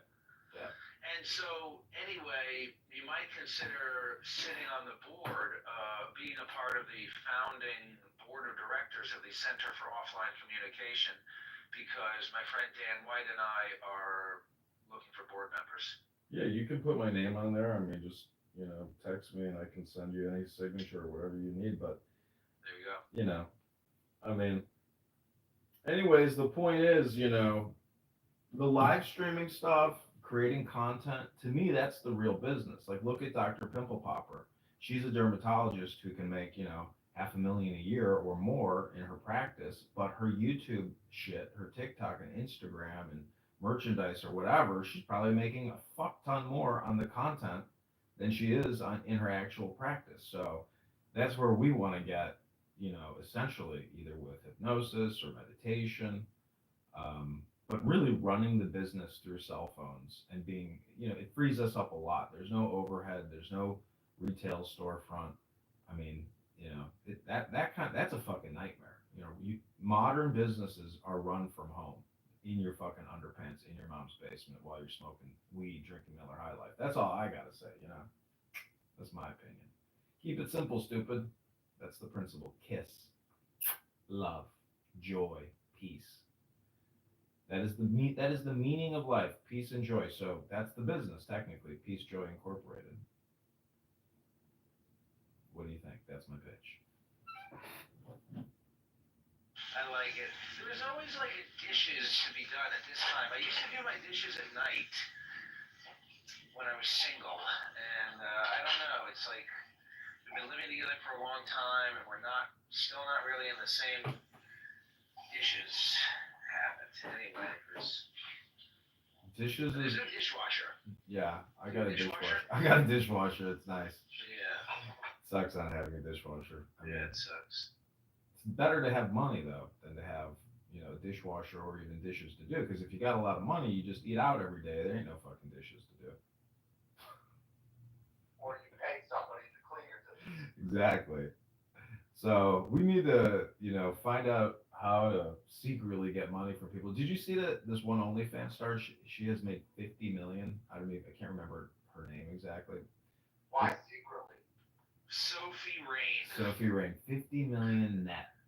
You know what? I don't think she's hot, and I think her body looks weird. Maybe it's just because I'm bitter and I'm trying to protect myself emotionally from being like very jealous about this thing, but she's not even. I mean, she's hot. All right, her body, I guess, but she looks kind of weird, don't you think? She just looks like a hot little brunette to me, But the fact that she clearly is doing things, which are not the norm, or she's doing it better. Like, because you could go on any porn website and see just an unlimited amount of porn, hundreds of millions of videos of porn, and it's like a lot of those girls aren't making shit.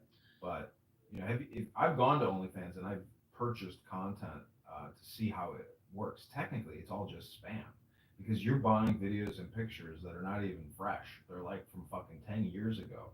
So the whole thing is essentially a hypnosis dopamine for losers who want to bust a nut to old content. And it's like, old content is no different than fucking new content.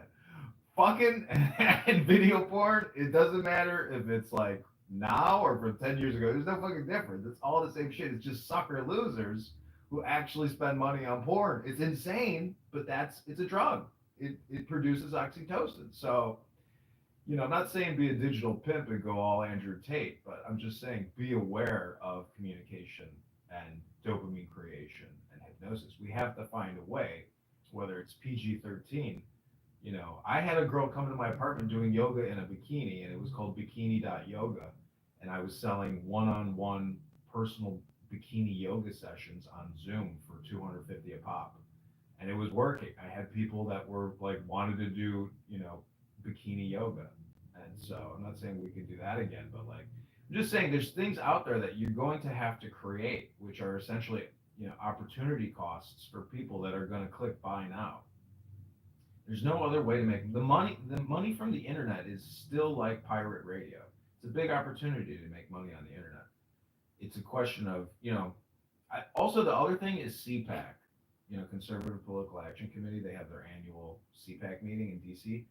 I should have gone to that this year. Our Max Gruber and my friend Max Rice, a mutual friend that I met through Max, he went to CPAC, and like I have the ability to create videos that he might not be able to do because let's just say he's on the spectrum, you know. So like, I'm good with a camera and I'm good with cell phones. So if next year, this time next year, if we're all still in a minion, we will go to CPAC, all of us, and we will film this shit out of Republicans and create basically a conservative media company, or at least attempt to.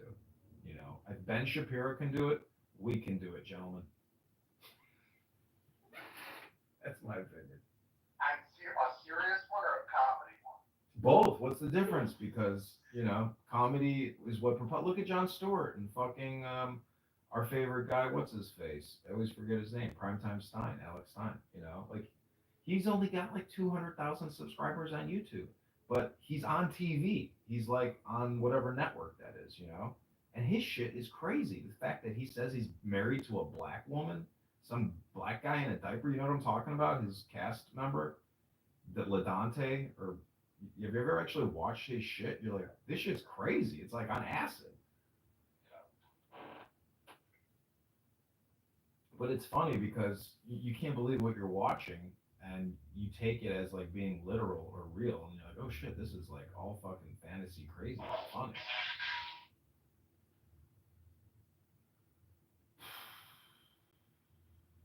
So Zach, Max was over here, and we went to lunch. And before we went to lunch, I'm like, or after lunch, I'm like, let me show you the coach house. We go into the coach house on my property. There's a busted pipe flooding the fucking house. And I'm like, oh my god. So if Max wouldn't have come over here, I might not have gone into that coach house for weeks. Thank God you came over here, Max. That's amazing. Yeah. Oh man, it was. Sounds like a good story. It was fucked. That place. I haven't been in there in 2 days. I'm about to see. Hopefully it's dried out. And I think thank God I had a break in the weather here. Otherwise this shit would have been frozen. Could have been like impossible to fix. Who knows? Just saying, When God. I told my parents about it, thank God it came in and we went in and stopped it. Yeah. But my mom, mentioned that you might, I don't know how much you care, but getting, they advertise, like, not reclamation, but, filing basically an a insurance mold claim? company, because underneath the tile, like, I don't know, you could have a serious mold problem. That building is old. Like, I'm sure mold is just painted over. That's the secret of every landlord. It's like, shh, we're just gonna paint over the mold. When I was dating that girl Lenore, she was like, "Will you help my friend move like from one apartment to the other apartment?" I'm like, "Yeah, sure." So her and I go over to her place. I'm like, "Why are you moving out of this amazing apartment to like the second floor of this building?" It was in Old Town. She had the coolest apartment I've ever seen. It was like you walk in and then it like goes down a level in the center, and it was like a square, like literally in the middle of the living room, and like she had all these cushions. I was like, this is like a cool like party scene. But anyways, I was like, why are you moving out of here? And she's like, there's so much mold in the bathroom and other places. So moving this girl's shit into this new apartment, I'm like, hey, come over here. I'm like, look, this fucking new place has mold all over it too. She's like, whatever. I'm like, but you sued your landlord over mold. It was like she was fucking with her landlord. Anyways, she was a smart girl. She had some kind of like astrology, like um, reading business, and she was doing like star charts for people and charging them like $250. And she actually was making like 50, 60,000 a year doing bullshit psychic readings and astrology chart readings. And she worked for she was a Jewish chick, and she worked for this beverage company that did very well. Anyways, yeah, that's life.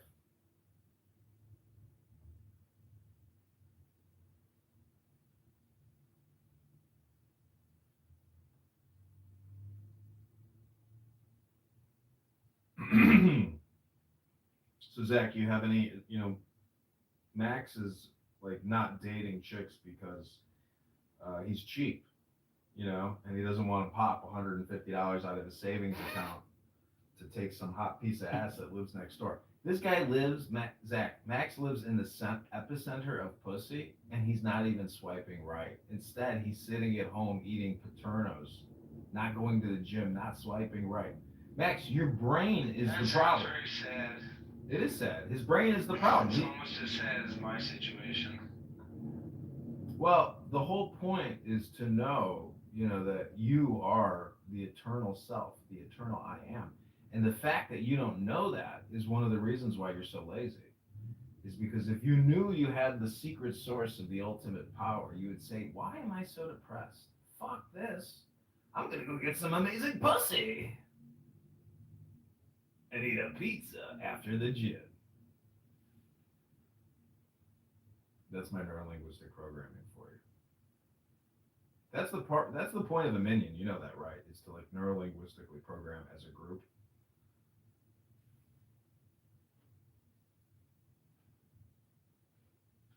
I appreciate it. I think you've been a very positive influence on me. I think that oh man, I don't know what needs to change, It's your Let's see what programming. needs to change. Look, Maybe it's just the programming. if you're watching television and Netflix and it sucks, you're like, oh, I got to change the programming. What's the difference? You have to go within and change the programming within. That's the problem. Most people don't realize that, and thus they never change because they don't work hard enough to change their internal programming.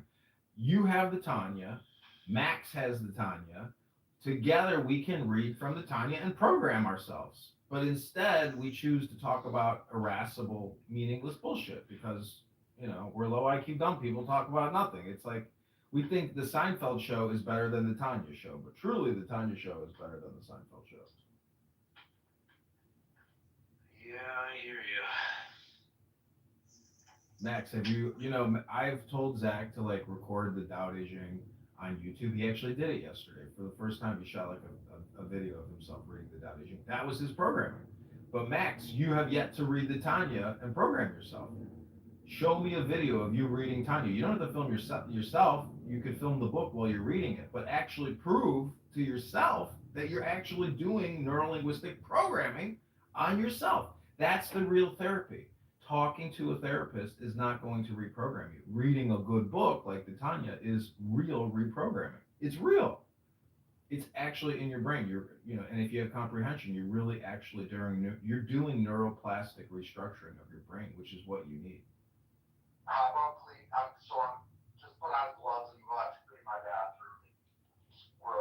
bathroom. See, this is your problem. Is you don't need to clean your bathroom now. You need 10 minutes of toilet. You need to clean your fucking brain.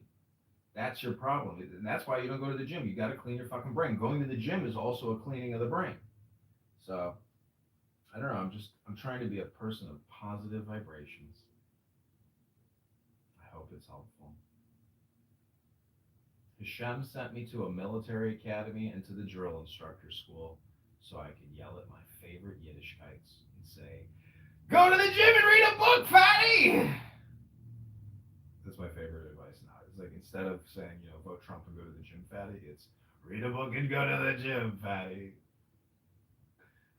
There's like no better advice now because Trump is already in office. So next step, go to the gym again and read a book, fatty.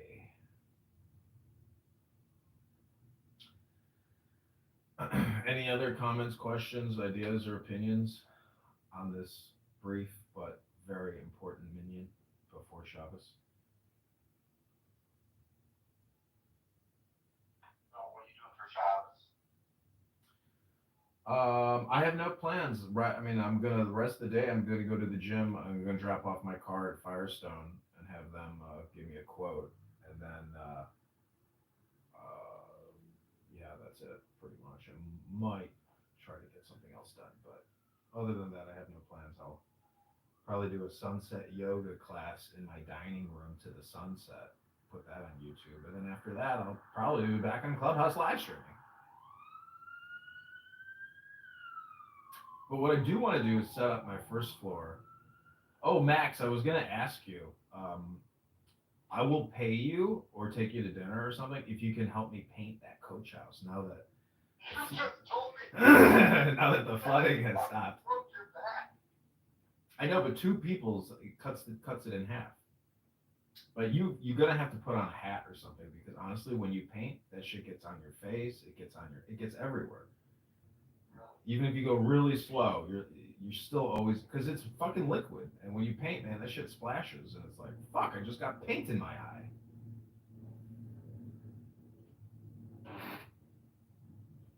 I wore glasses last time. I wore a hat. I wore white clothing, but like it gets all over your arms. It's like you literally, when you paint, you literally got to suit up because scrubbing paint off your skin is like annoying, and you know that that paint is fucking bad for your skin. So,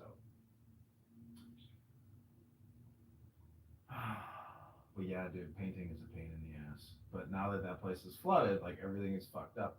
All that yellow, did you see all that like yellow condensation? That's What was that? that is like literally moisture, like pulling chemicals out of the wood, out of the walls. Um, yeah, but dude, and you know what's amazing is my water pressure in my unit for like the past 2 weeks has been very low, like very low, and finally the water pressure is back. So I wonder if that leak was causing a water pressure issue for the main property, but because we closed it, it recreated the pressure. So I don't know if that was what the issue is, but it's terrifying to think how long that shit has been flooding. Because yeah, that floor was fucked. I just really hope it fucking What's evaporates. wrong with your water bill? You find out. Water bill? I don't pay the water bill anymore. No, what happened? Fucking $450 a month. I can't afford that. I think I owe the city now like close to $3 grand for the water and the sewer. I don't even know if they're taking the garbage away anymore because I'm not paying the water and sewer bill. But Lori Lightfoot put in a law that said the city can't turn your water off if you don't pay the water bill. But I don't know about the garbage. But this is the crazy thing. This is how corrupt shit gets. It's like, okay, well, I'm not going to pay the fucking bill, but you know what I am going to do? When I see the garbage truck come by, I'm going to run out there with a $5 bill and say, hey, get rid of my garbage. And you know what the garbage man is going to say? Yes, sir. I never met a garbage man who didn't take cash. That's my opinion.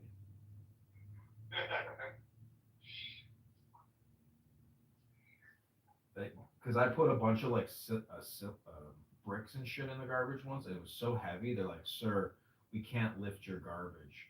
And I was like, "It wasn't me who put that shit in the garbage. This is a fly dump.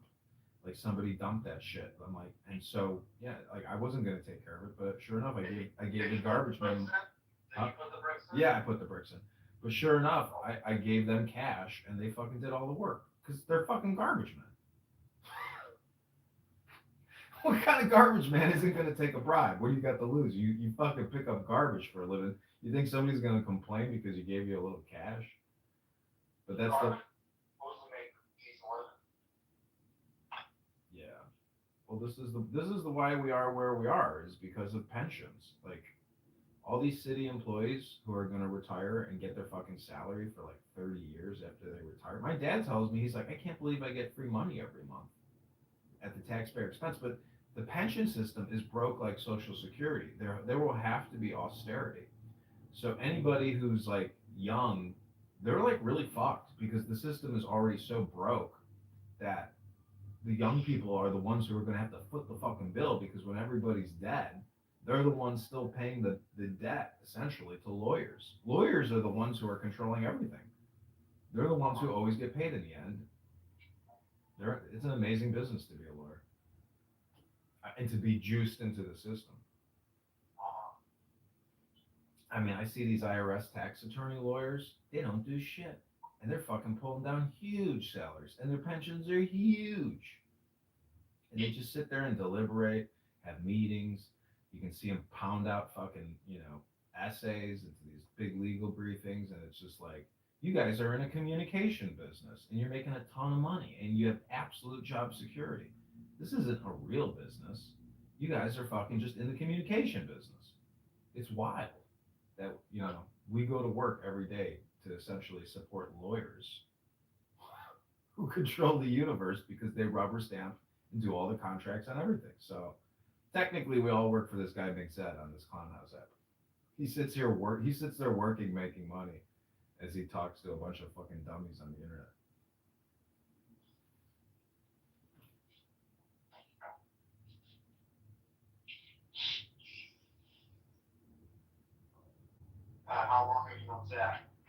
Zach, how long have we known each other? Like 2 years, maybe 3 years.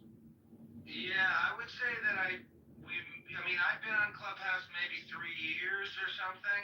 I met you pretty soon. I don't know.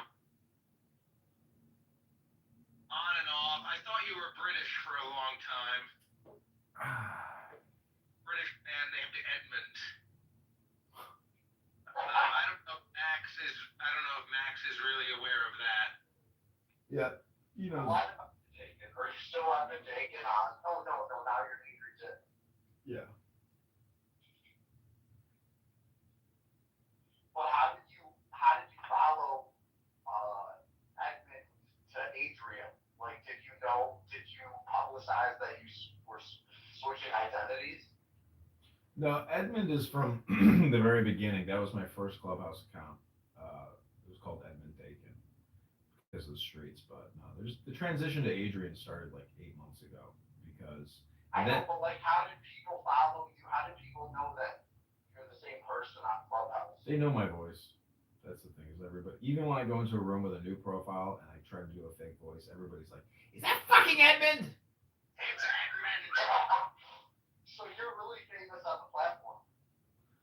You know, there's no such thing as fame in Clown House because everybody's a fucking loser, including the famous people. Like, if you were the king of retarded people, of like autistic people, are you really a king of anything?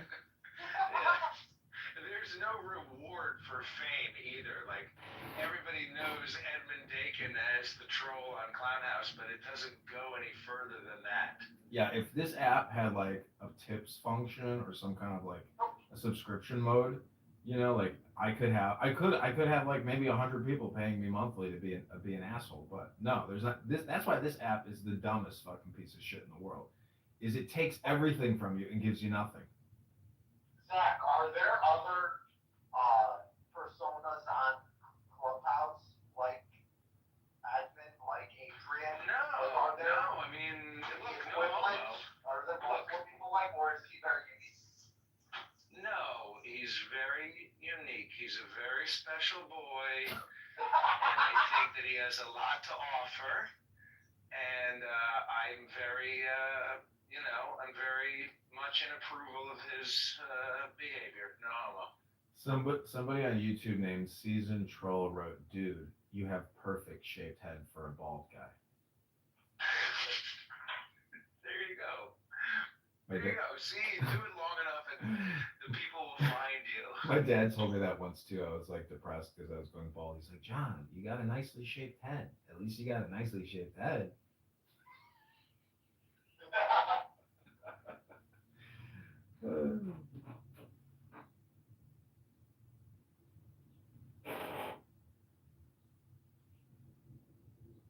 So I do have a new burner account on Clown House. Zach, don't tell anybody that it's me. I think I already figured out which one it is. I won't even say it out Yeah, loud. don't say it because the moment it leaks, it spreads like wildfire. But let me give you a 30-second sample of what fucking stupid people are talking about. Listen to this. I give them the name of an older tenant that was here.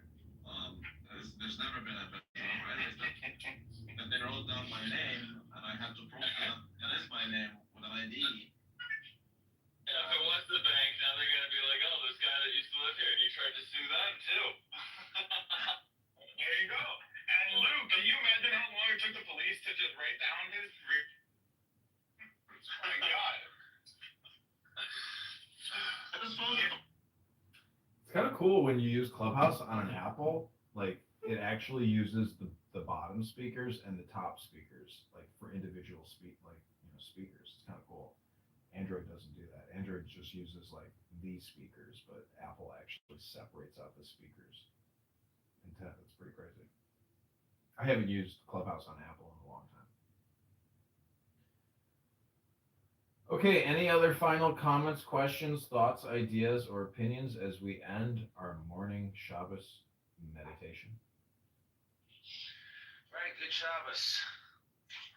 I'm gonna do a little more work here, and then I gotta go teach this kid how to drive, and then I'm gonna come back, and then I'm gonna go to the open mat. Zach, I was gonna tell you, Max went to Israel too. Max, how long ago was that? Like a year ago that you went on that trip? 2 summers ago now. 2 summers ago. So, and you were in like an armored bus, right? Like doing a tour of like a contentious area in the West Bank or Judea Samaria, right? Hebron. Oh, and Yeah, mostly Palestinian. so what? It was like, was it like a ghetto, like a ghetto bus tour? You know how people in Chicago will get in a security bus and do a ghetto tour? Yeah, but we went to where Adam and Eve and all like the forefathers. Abraham was buried and Rachel was buried and Leah, but it happens to be in the town where the Palestinians are. Zach, have you ever heard of Hebron? Did you ever go there? Yeah, of course I've heard of it, and no, I've never been there. Yeah. So wait, Max. That's cool. Max, any other like observations from your experience? Like, what was the trip called again, or what was the theme of the trip? I can't even remember. Hold on me. And it's basically, they're trying to get, I think it's called Balchuva, but they're trying to get people who are Jewish to become Orthodox. Oh wow. But they sort of gradually bring you there. They don't advertise it as such. But once you're in Israel, then they're like, you can, this 14-day trip, you can extend it for 3 months. We'll put you up and you can go to yeshiva. Mm-hmm. Which I, did consider for a good 24 hours. But that would mean like you stop working. You just drop everything, Yeah. Yes, you have to drop everything. You have to drop it away. But, they say they're, that this is the most important thing. God is the most important thing. Right. And this is for your life, and we'll set you up with, after yeshiva, then they'll be able to, we'll set you up with a wife, with a matchmaker. Could you imagine going through that and then you're like, oh man, I hope I get like a hot wife. Then they set you up with this like freak show that's like unmarriageable, and you're just like, fuck! Bait and switch! Bait and switch! Where's the hot pussy? I'm not doing all this for some ugly fat bitch. Fuck! Tell that bitch to go to the gym. I just studied the Torah for 3 fucking months. That fat pig didn't go to the gym in 3 fucking months. You want me to fucking marry that fat fucking pig? Holy shit, I'm going back to Chicago, Rabbi.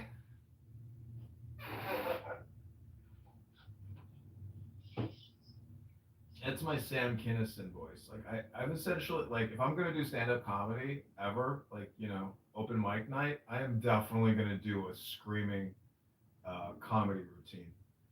I'm gonna go from like having a nice, calm, and peaceful voice to having like the Sam Kinison, like, bitch, you fucking ruined my life. It's gonna be like my Clubhouse thing where everybody's like, kick him. I can't stand that fucking voice. I can't stand that fucking voice. It's just when he uses that voice, I can't fucking stand Edmund.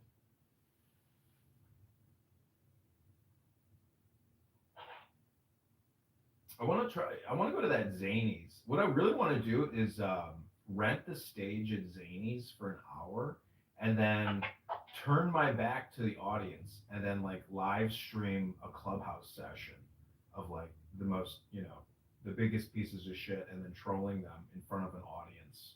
Like that'll be my comedy show. It's smart because like that's what people are doing, is like they're integrating internet into live performances. I mean, even churches do that. Like every major church is like fully live streaming every fucking Sunday and generating online donations. Like they've gone to essentially a digital model. Yeah. So why aren't stand-up comics doing the same thing? I mean, I don't know if Comedy Mothership live streams their shows in Austin, but I'm just saying, like the future comedy club will like be live, on the internet, like on a Friday, Saturday night. You can just. Doesn't Kill Tony? Isn't that Kill Tony? Yeah. Yep. That's live. Yeah. That's exactly what I'm talking about. I just don't even know that guy that well, but I've never actually like watched But it. have you seen clips of this show? I'd have to go on YouTube to refresh my memory. I think I know what he barely even knows what he looks like. I just heard some guys talking about him the other day. Like, is he really gay, or does he just say he's gay? Like that's part of his routine or something? I think he is. Because Tim Dillon always says, not many people know this, but I'm gay. You know, and you're like, does he just mean he's happy? Like, is he just trolling? Like, this is very funny. But all right, well, it's 11:11. Do you know the planets are in alignment today? All I think like 5 planets are in alignment. Yeah, it's like a very powerful astrological day. I think there's like we're not gonna. They said that you're not gonna see this again for like 15 years or something. But I have a couple telescopes here at my house. I bought like 4 telescopes, so I'm gonna play around with those and see if I can see the planets. I might put the ladder up and go on my roof to see what I can see on the roof. I don't know if I should do it at night or if I should do it during the daytime, but all right. Any final comments, questions, thoughts, ideas, or opinions as I hit the end button and leave quietly? Leave quietly. No. Crickets. Say a prayer for my cousin Jessie, she's getting a brain tumor removed today. Really? Yeah. Is it deep in the brain or is it like on the exterior? I don't know. It's supposedly big. They found her this past week, a couple days ago, because she didn't pick up her kid at elementary school. Mm-hmm. And then they went to her house and she was on the ground like with dry puke on her. Oh no. And then they took her in and they see that there was a tumor on her brain. Oh my gosh. Yeah. What's your name, So Jessie? What? Jessie? Huh? What's her name? Jessie, she lives in Wisconsin. She's on my mom's side. Oh boy. Well, I'm gonna put on some tefillin shortly. She's a hippie, and she's like a health fanatic. I mean, she doesn't even wear any deodorant because the chemicals. And the girl that I went out last night with, she said her dad died in March of 2020, and I was like thinking it was the pandemic or something, but could have been. Well, it could have been I didn't even ask her if she was vaccinated or if he was vaccinated. You know, I didn't even get into that because it's like if you ask somebody if they're vaxxed, immediately you're like creating a frame on somebody, and nobody appreciates being framed.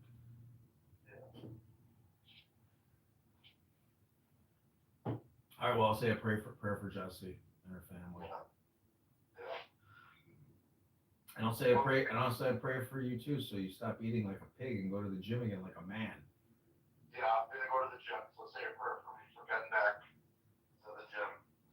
Okay, have no fear. The only thing you have to fear is fear itself. That's good. All right, thanks, John. Talk to you later. Nice meeting you, Zach. Yes, likewise. Be well. All right, good Shabbos. Okay, good Shabbos, guys. Talk to you soon. Bye.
You need to start acting like an attorney.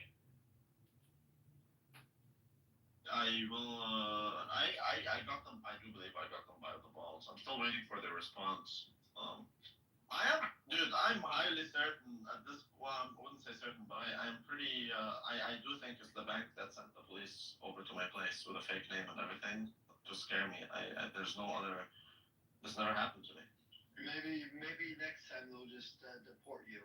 Maybe. That's what all virgin guys say the same thing. I swear, baby, this never happened to me before.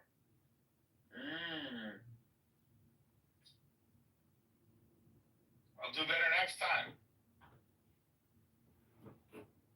I don't know. Rabbi, You should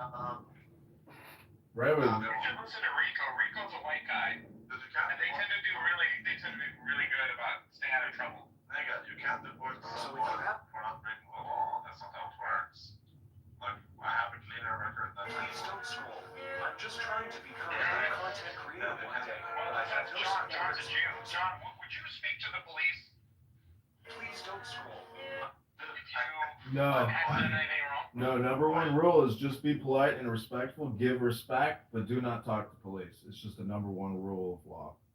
Why not talk to police? I don't get it. Because you're stupid. It's with all, you say with all due respect, I appreciate the police force, but I'm not going to be discussing my business or my day. Yeah, I don't agree. I don't think the police. I don't think you should not talk to police if they come to you and they have a misunderstanding. You explain things to them, and that's it. What's the problem? I don't get it. Because anything you say is recorded, stupid. So anything you say can be twisted, stupid. Don't talk to police, stupid. Anything you say can be twisted. You're assuming that he wants to twist it, and you're assuming that he can't twist it. Oh, that's not an assumption, stupid. That's a fact, stupid. You got two layers of twisting. You got the police, and then you got the. But if I have a nigga coming to my place telling me that my name is Benjamin Omar, I shouldn't tell him that, no, I'm not Benjamin Omar. That's what you're telling me. No, stupid nigger. What you say is, I don't speak with police. You can talk to my lawyer, and I respect you. Have a great day. Thank you, and God bless. That's what wealthy people do. But that's just wealthy people's mentality, But that's not true. I don't know where you guys come with all this shit from. It's because we live in America, stupid, and we're Americans, and we've experienced this, and we see it, and we know it, and it's just out there, and thus, that's why you're stupid. Well, when you're saying if a police guy comes to you and your name is Jamal Abdul Razak, you don't even tell him that, no, you got the wrong guy. You don't even tell him that. You don't even say, no, you got the wrong guy. Exactly. Because he might go, oh, so you mean you were this guy, but you changed your name? Is that what you're trying to tell me? No, I'm dancing. I'm sorry. I don't think there's a single police officer that would do that. No. Like, worst case scenario, they You just haven't met the right asshole yet that doesn't like your face. He just left.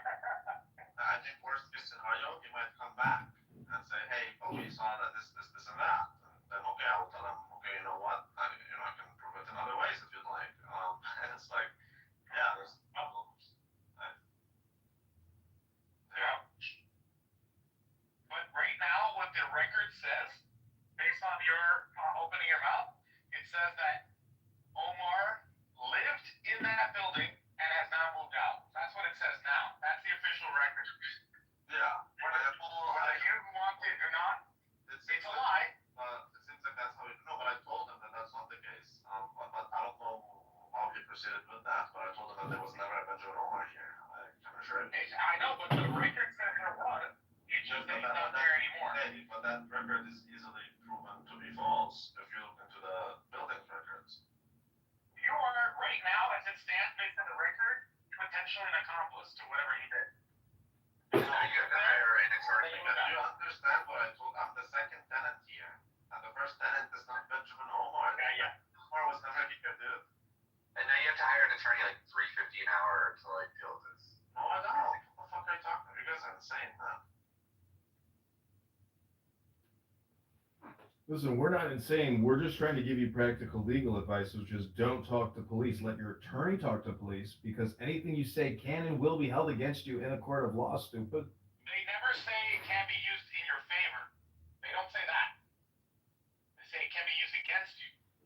Listen, I had a tenant that she got sued. No, I understand that because everything is recorded, right? It's a recorder.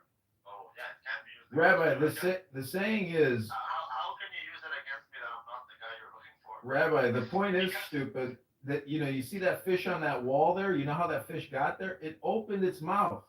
You understand, stupid? That's a good one. That's a really good one. But here's the thing.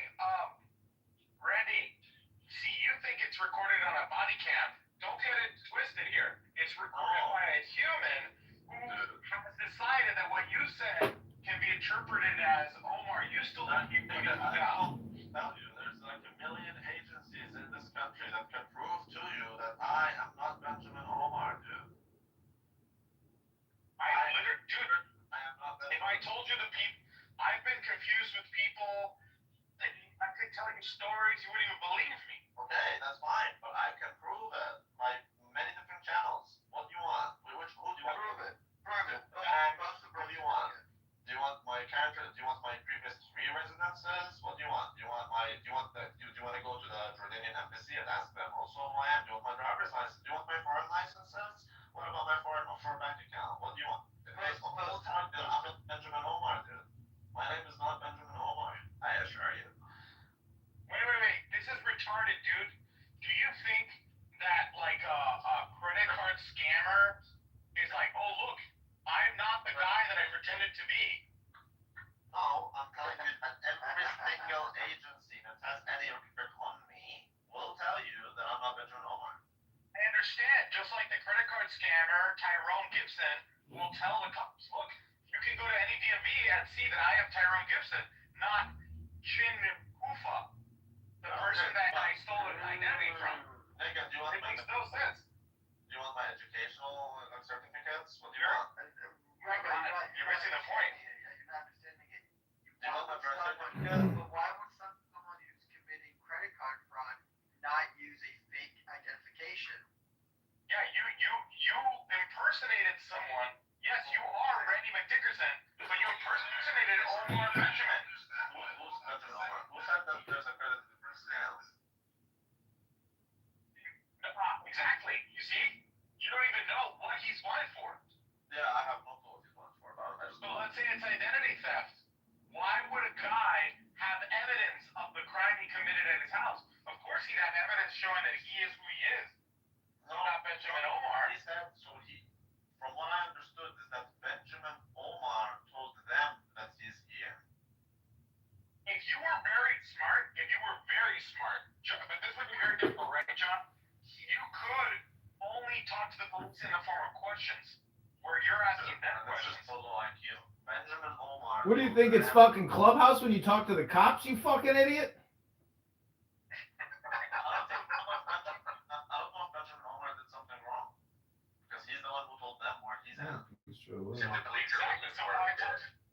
Right, so at my address, I don't believe Benjamin Omar is a real guy. I think it's the bank. What about if, how about this? Let's run by this. How about if they came with this phony story about Benjamin Omar, just so they could open the door and confirm that you are actually living in that house when they want to off you when you sue the bank for $10 million? What if that was the whole purpose of it, you idiot? No, there's a million ways they know. The police already know that I live here. Maybe they wanted to confirm it. Maybe they wanted to see that they wanted you to open the door so they could see the layout. So they could see if you had any sharp weapons by the door. Do you understand that as an immigrant, I have like government agents on my ass 24/7 looking into my files and I am probably one of the most screened people in this country.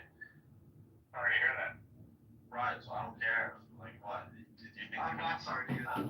They know where I'm at. It's just paranoia, stupid. Somebody complained about you on FetLife. Somebody complained about you on FetLife, and this is what that's all about, stupid.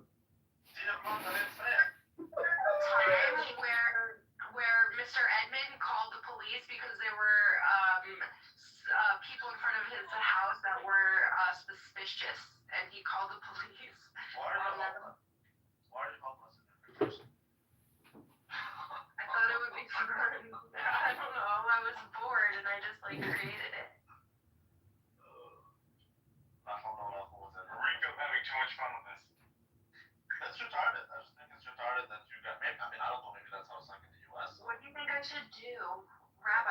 what I should be doing in my picture, and I'll make it for you. I can be doing anything you want. You should be. You should be giving. You should be giving a physics rating. Yeah, you should be giving. Randy, Randy, let me tell you something about the United States. It's full of pirates and schemers. And I still don't, I don't believe that you shouldn't tell the police officer that he's looking for a different guy than you are, if he thinks you're someone else. I don't believe that you should just not tell him, hey, you got the wrong guy. Okay. Respectful, non-confrontational manner. I don't see why that's an issue.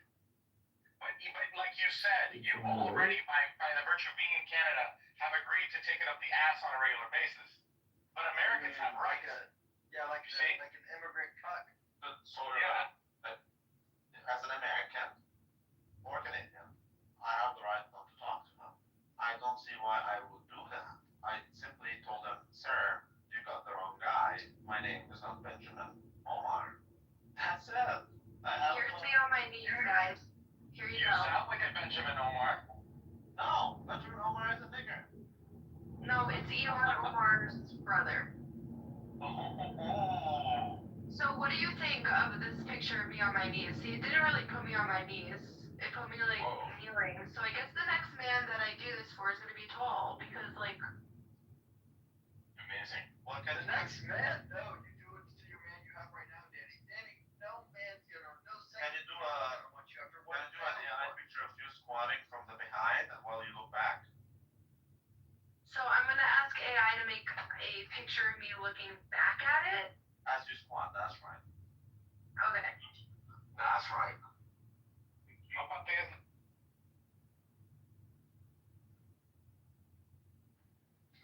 Danny, do you go to the gym in real life? Let me ask Zach, because he lives in Portland, Maine. Zach, would you speak to the police if they weren't telling you that you're under arrest or have a warrant? But that's not what happened. They never. I wouldn't even have opened the door. They just flashed the bat. They just flashed the bat in my face and like insisted. And you cocked. That's what they do. That's how they get people. It's like What you need, Rabbi, you need to get one of those doorbell cameras so that when someone rings it, you can talk to them through a camera. correct. No need to, I have that at my house. Way to go. Yeah, Yeah, way to go. Just talk through the Ring doorbell. Although I will say you can't trust those things because they record you and they have access to That's what happens when you listen to Sean Hannity so much. Yeah, almost. Sean Guys, I think at this point, just believe that everything you think they know and everything is just known. There's no such thing as privacy. You know, that's just the way it is. Yeah, that's right. Danny, why is Nigga, that's not the issue. I'm literally telling you Why are you so sad? let them in, even without the I warrant. know. This is what I got for looking back at it. But I think I look better when I'm sad. It's just like a good look. My friend Max just talked to Zach and I, and he just sat on a jury trial for like the past couple weeks, and he saw the interrogation videos of the cops talking to the guy that murdered his wife. And during the interrogation, they were saying, "Come on, Tony, we would have murdered our wives. We hate our wives. They do terrible things to ourselves. It's not impossible to murder your wife. We know you did it. Just admit it." He's like, "I did not do it, and you guys are wasting your time interrogating me. You should be out looking for the murderer." And the jury found him guilty. Exactly. And you know why? It's because he talks to the police. You just don't talk to them. Exactly. You get a lawyer, you say. Have you never watched that video where the lawyer literally brings in a cop and they both say don't talk to the police even if you didn't do anything? You never watched it? It's really good. It's got millions of views. It's a big video, and that's Rabbi what I was referencing when I was saying you're an idiot. So he literally gives examples of people that were completely innocent and talked to the police and got fucked. Yeah. So. He doesn't get that. I don't get that. Yeah, I don't get it. I'm sorry. Like you're just telling me you should talk to them. That's it. You remember that American woman who that got caught up? I don't think a police officer wants to hurt me for no reason. I just don't believe it. No, but Randy, here's the thing. Wait, Keegan, Diego, hold on. Don't let Rabbi fuck with your brain, because this is his ESL room. So fuck him. He's an idiot. Wait, let me just say She's the just time years people old. like It's a John fucking idiot. ask police how fucking retarded they are. That's They're fine. so retarded, dude. Yeah, that's They fine. can't be trusted. They're literally like almost pure retards. Yeah, their goal is just their goal is conviction.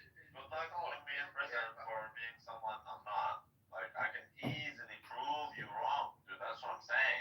They're not gonna, if they're gonna fuck with me, they're gonna fuck with me in different ways. That's amazing. Yeah, it's so easy. I told you a million times. I am one of the most screened people in this country. You sound like a man. And yet the police came to your door and didn't know who the fuck you are. Isn't that incredible? Well, no, they thought they insisted that I'm Benjamin Omar. Yeah, and if you're screened, No,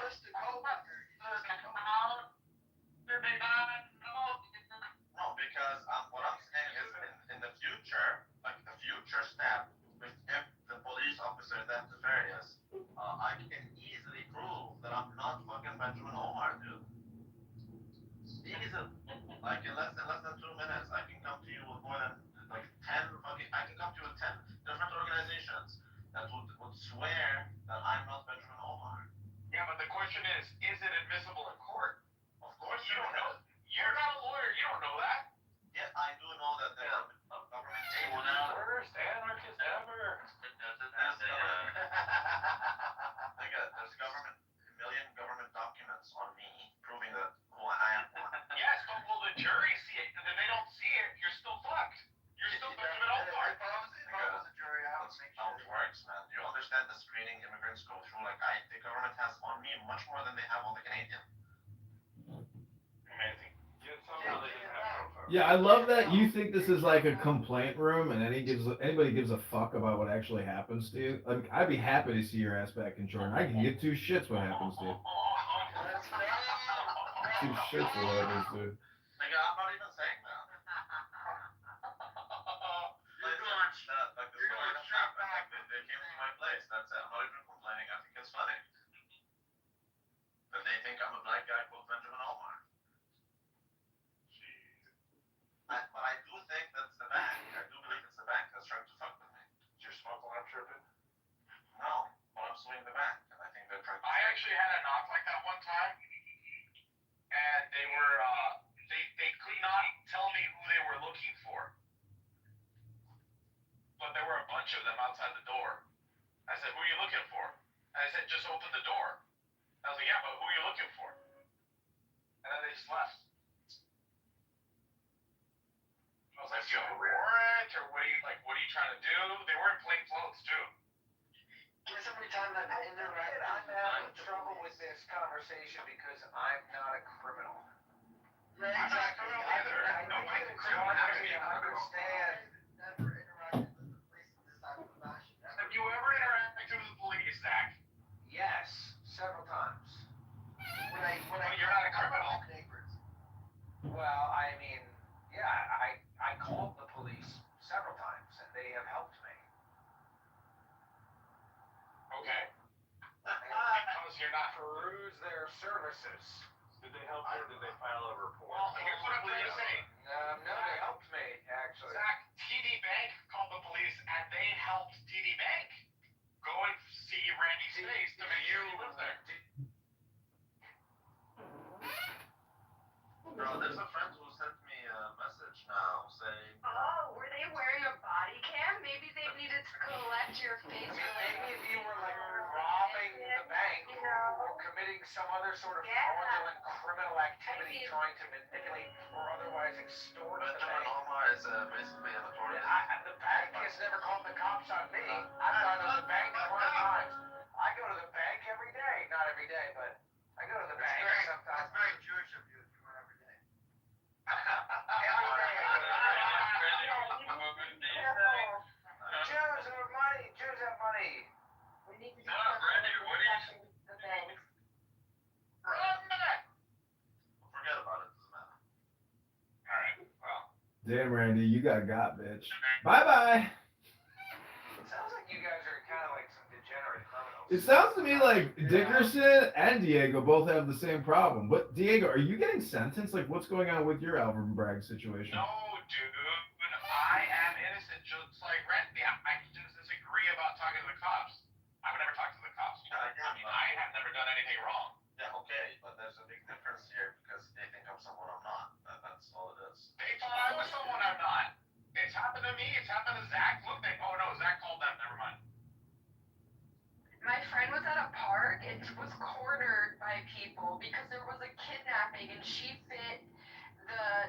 version of the nanny that like stole the baby, and like so she was just like at the park, and like all of a sudden these people like cornered her and like everything, but like she didn't do it. Ain't no fucking motherfucker.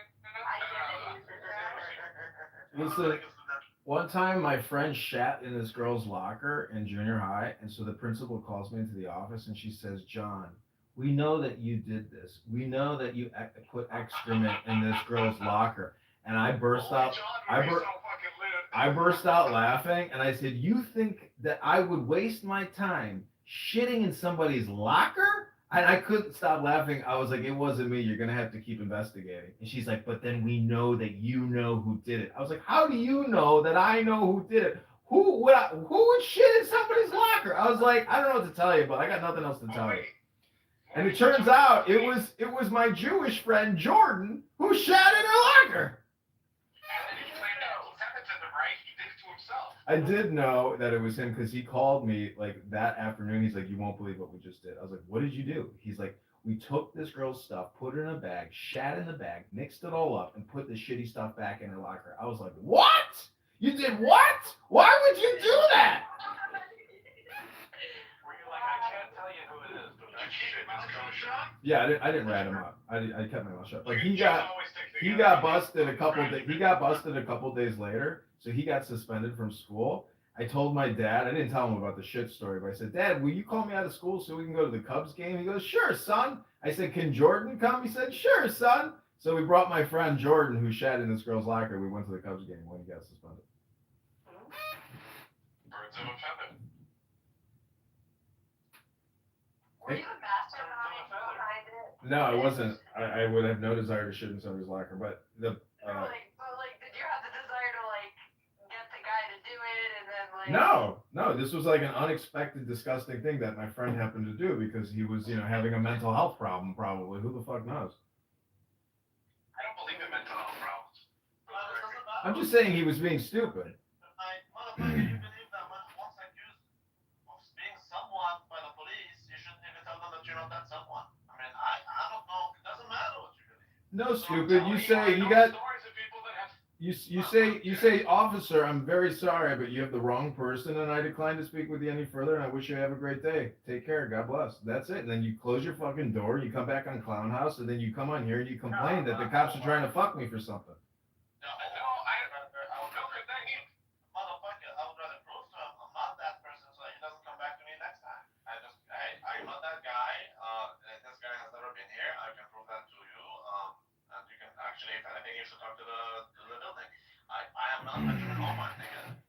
Helping the cop is what makes you the worst anarchist ever. I don't care. Yeah, that's true. They can do whatever they want. I don't break the law. I don't care. Fuck anarchy. That shit is retarded. Oh, fuck you, fucking faggot. I'm an attorney.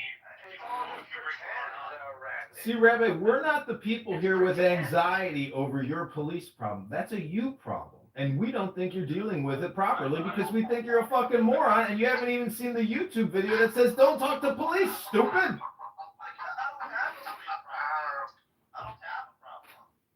Then what the fuck do you keep going on and on about?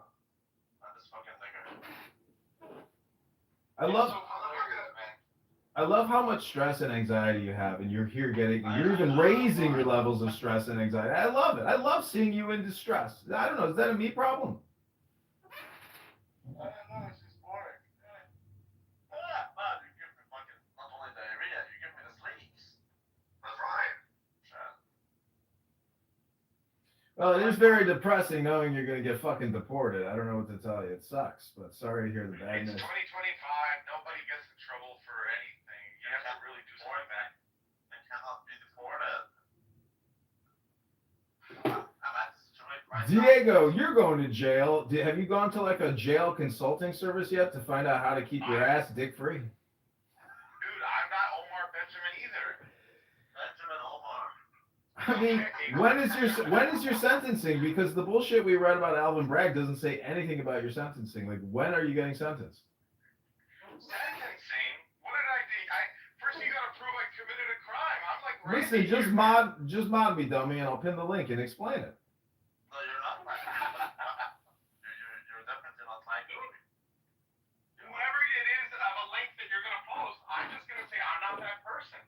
have thought that Bitcoin machines and fucking laundromats.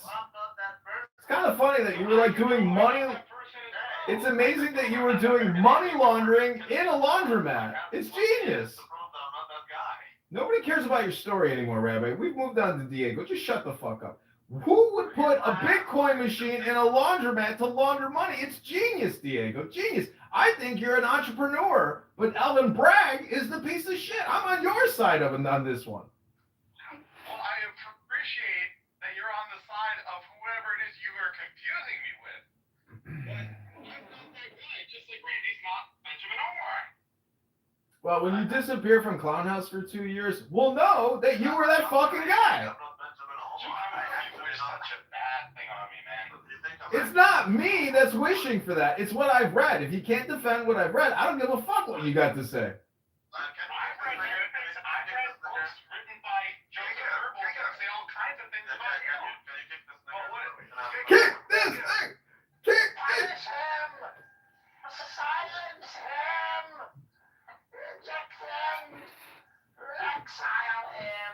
I love how like he thinks if he gets the kick, like his dopamine is fulfilled, but it just proves you're a loser and stupid. Silence him!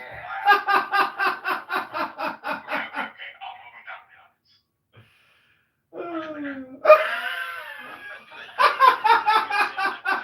Benjamin Omar, and I'm claiming that I'm not. But in reality, I know, and I'm not claiming I'm not whoever John's talking about, but it doesn't he matter doesn't what believe me. John is in The cops don't believe you. Hi, Issa. I'm roasting them. The cops don't believe you, and John doesn't believe me. So we're in the same position. We're the same Randy, entity. Randy, let's say for a second that this venture. Oh look, it's your former beau, Tomas. Start using your address, like now, like you're like attached to this. Yeah, retarded. No, I'm not. They're all retarded. I can't even prove that that's the Or case. Like that's what I. Or you got to spend like a bunch of legal fees, like. No, I don't. Why do you think I have to? Oh, spend Abby a bunch of Eva is legal here fees? too. The whole crew has arrived. It could easily turn out that way, where like they're like paying into this all the time. All I need to do is for free. It does feel like that. I can request 1 million documents for free, and that doesn't prove that I'm not that guy. So like, That's fine. 1 million documents. Could you imagine getting access to 1 million documents to prove you're not that guy? Maybe you just need one fucking document, like your driver's license or your birth certificate. whether that person John thinks that's how it works. I don't even know. See, as I told you, it seems like Benjamin Omar them that he lives here. So he is the one who sent them here, it seems. Let me ask you a question here. He's fucked. Suppose He that is you got fucked. your Canadian citizenship, and your Canadian citizenship had a particular name on it. That is not the same as your Jordanian citizenship. I can do that if I want. Okay, so then you could be prosecuted under one name, but live under another, and act like nothing happened. My Then legal you just fly out on your Jordanian passport. My legal name is my legal name. No, I can choose a nickname, which is basically what I go by. That can happen, but my legal name is still my legal name. Or unless I change my legal name, but that's like an entire process. Which, why would I do that? I don't need to do that. I can have a nickname. That's why. Yeah. My nickname is gonna be Tomas. But you see what I'm saying? It doesn't matter. Like again, I can get you 1 million documents, like my birth certificate. I can get you 1 million things from Jordan, 1 million things from. I can get you the police document from Lebanon, which I had to get. By the way, the Canadian government has everything on me from Lebanon and Jordan, and from the Lebanese police and the Jordanian police, and from the Jordanian embassy and the driver's license from Jordan and all of that shit. Like aside from what they have on me here, they have all of that. How do you get?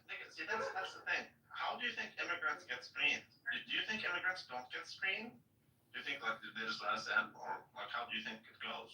I can tell you they just let it in.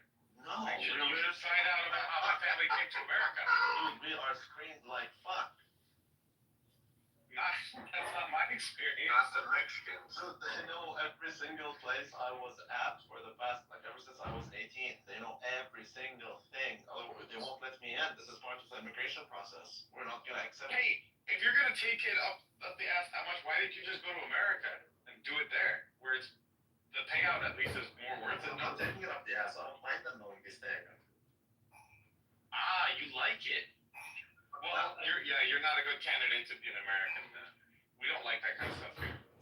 Why the fuck would I care if they know which city I used to live in? Why would I care?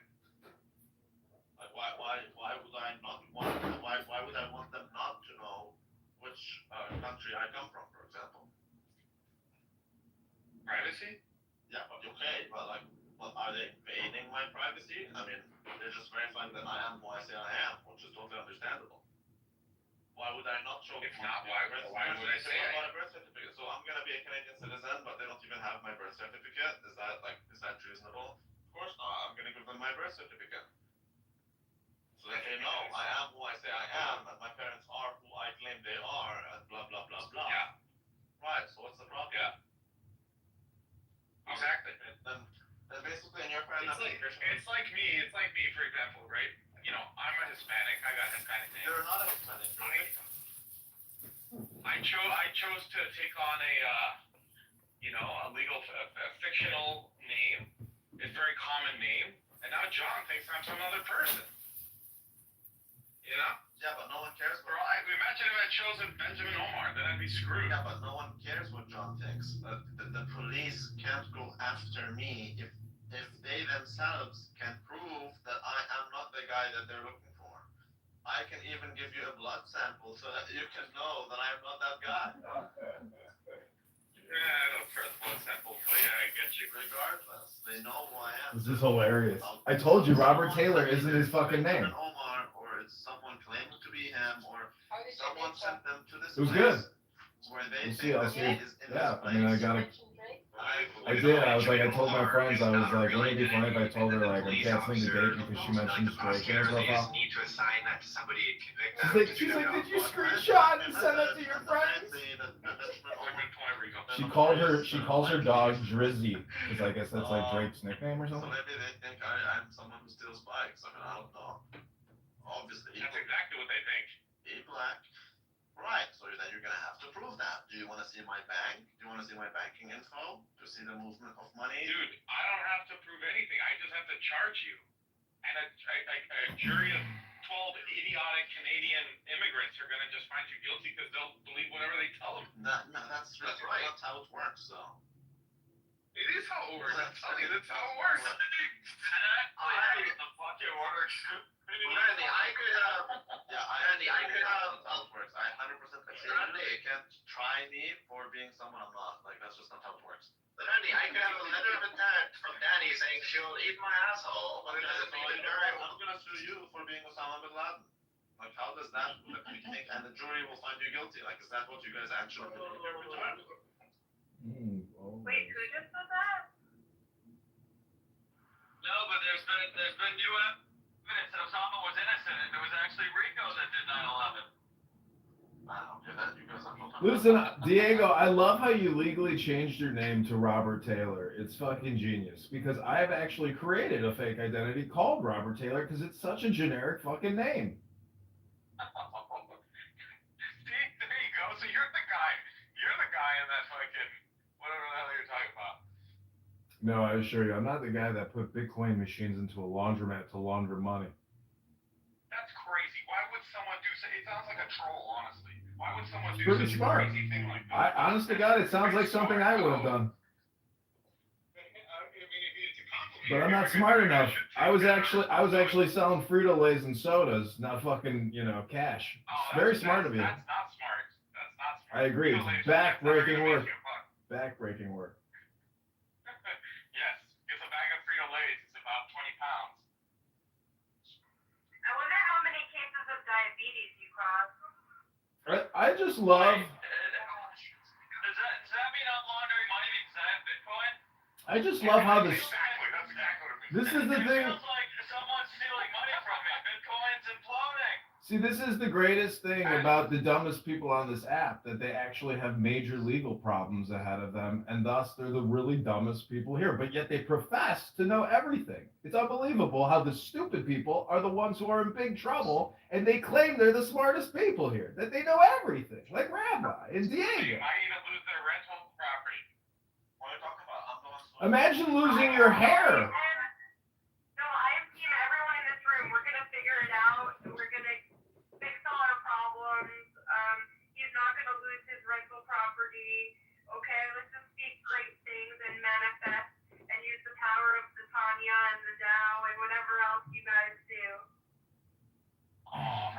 Oh, that's positive vibrations. Maybe they can remember that when they're both in jail. Say something like, "I'm the Jew and I'm here to help." Listen, when I'm watching the sunset, drinking a beer. And I'm here to help. Listen, when you guys go to jail, you'll both still have cell phones. You'll both be on Clubhouse in jail. It'll be so fucking awesome. Oh, that's great. That's great. Maybe I'll run into you sometime when you get out of jail at a gas station. Oh my God. Like 9 months. Y'all niggas jam? Yeah, I don't think you get how it works, John. Did you tell Alec Baldwin he was going to jail too? Listen, I wish well for you, but I saw, your problems, and I just hope things end up well for you. But not for Rabbi. He can go fuck himself. No problems. You've got the problems. No problems here. Go ahead and deflect and fucking opine and project. I don't give a fuck. Enjoy your legal problems. Listen, you dumb fuck. You're a fucking moron, and you've got big problems ahead of you. Like the worst thing that happens to me is I lose $5,000 because I lose the lawsuit. That's basically it. $5,000? We're wasting all this fucking time over $5,000? I thought you were a fucking big shot, stupid. How much do you think our loss for buying all those Doritos? I would have sold them for $500,000. There you go. That's 5,000. They took $5,000. That's it. They didn't say how about we. Good luck. Good luck convincing a jury in a fucking court, you idiot. You can't even convince a bunch of fucking losers on Clown House that your story is worthwhile. Listen, you dumb fuck. You're wasting our time and your time. You're a moron. It's not a bad ROI, Randy, but I would have expected more from you.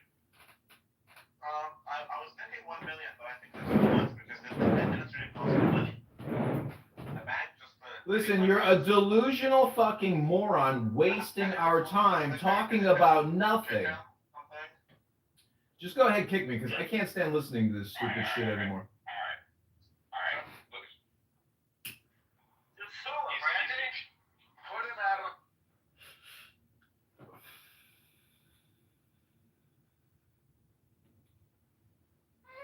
We did it, boys and girls. Another satisfied customer. Another super satisfied customer. For some words of appreciation for the United States of America, and the president is trying to save your country. Please, you see that, if you will speak. You can't buy a house with a bank account. Countries, though. That's right. Well, they're broke. You should get a quadplex.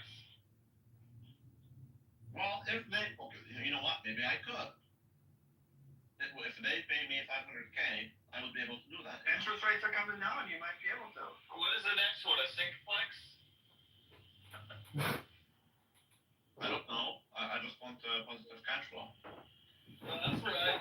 Good luck. And those people hired by Bitcoin, let's say. So, Positive. You can have a positive cash flow if you're invested in Bitcoin, don't you know? they can pay $500K, and I pay $500K, and then the remainder is like what? Say, between $300 to $500K. Oh my God. Get my tenants to pay that, and I have a positive cash flow, you know? I've lost $400 the last 2 days in Bitcoin. My conservative's gonna broke. I'm broke. Oh, dude, I lost more than 10K now. Anyway. I can now calculate the amount of Bitcoin you have, motherfucker. I told you I lost more than 10K. Hey, you open your mouth, you took the bait, just like the fish on the wall. See, the trick here is to never even count how much you got. Then you can never lose. That's right. Just keep stacking, gentlemen. And don't choose generic names, or else you'll be confused with other people.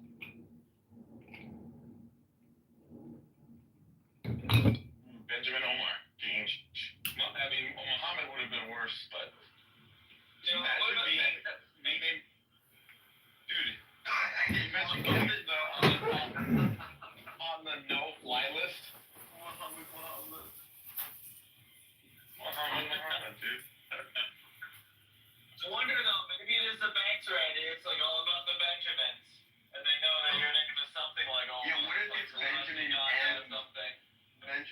and Omar's EMO in Montreal.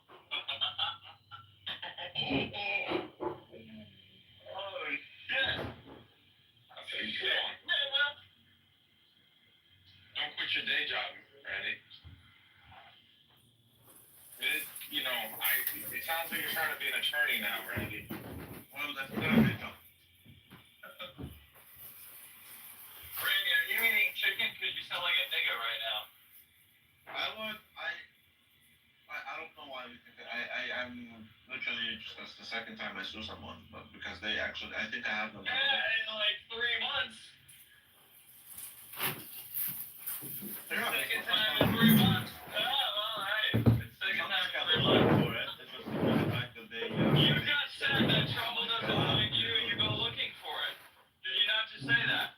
No, I did not say that. I'm saying that I Yes, you was did. able to detect that they're breaking their own commitments. So based on that, I can sue them and make money out of them. So then. Yeah, I get it. We get it.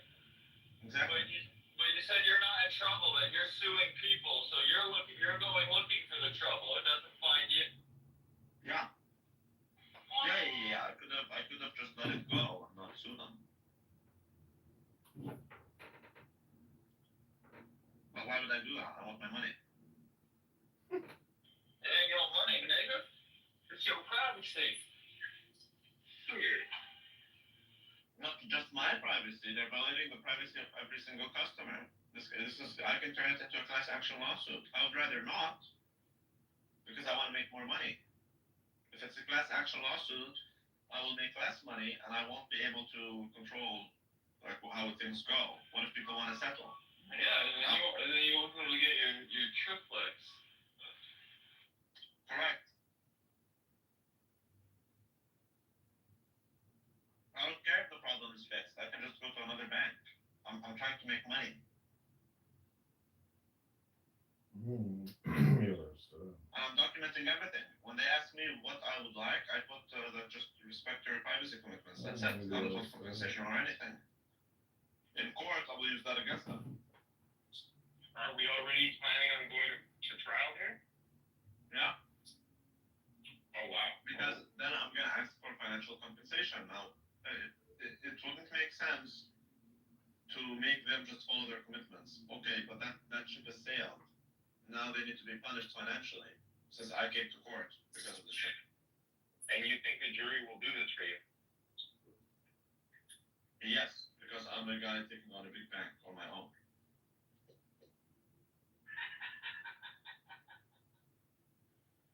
It was funny. I thought that was hilarious. Yes, and even the police was laughing at the debate. It was so chill. Yeah. יש לו שם תמונה אחרת, כאילו מכירה אותה מזמן. It was the leading classes of society. You had to have that accolade in order to be a leader, right? But most people didn't go to college back then. The laborers, they didn't need a degree to go work in a mine or a factory or... Ukraine. I don't know if you guys had that in the U.S. Yeah, we saw it. Civilians that were buying things for people in Ukraine. So these things were donated as gifts to the Ukrainian people to go fight. You can do anything and go to college. Like I always bring up gender studies. That was never a thing in school. Gender studies, gender fluidity, you know, you can get a degree in that. Now,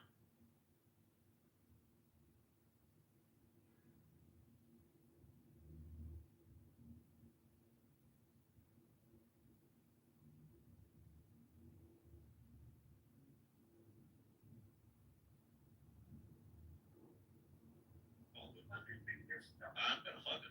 Just wait for it. And you're very confident for a person who's never gone to Trump. I know for a fact I'm gonna fuck him. I like the optimism. Maybe that's why they're sending people to my place. That's what I'm trying to tell you, dude. What makes more sense for them? $1 million? For your life? Not a million. Value of your life? I think $1 million is too much. I'm gonna ask for $500,000. innocent damages. And I'm also not, by the way, because Canadian banks can operate in the US, American banks can't operate in Canada. So part of Trump's negotiation is to allow American banks in Canada. So the last thing we need is corrupt banks that don't respect their own commitments. They need to be punished so that the other banks don't do the same things.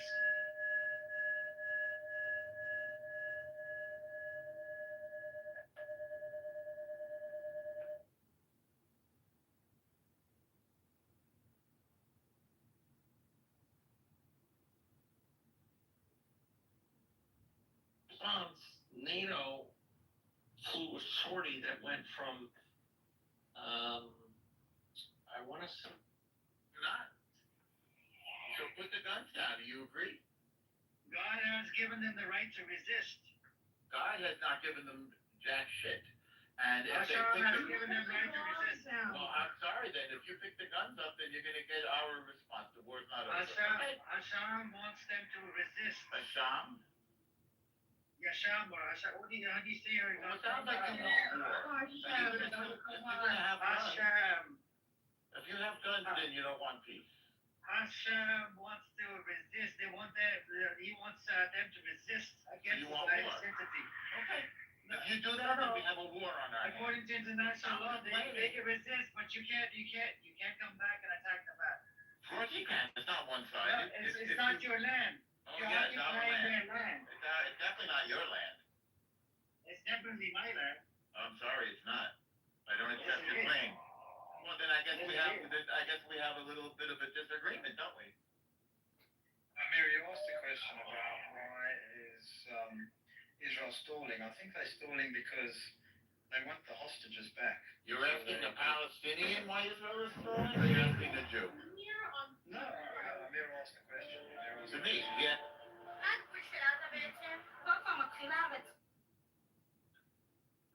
One year ago, our demands were ignored. Requests for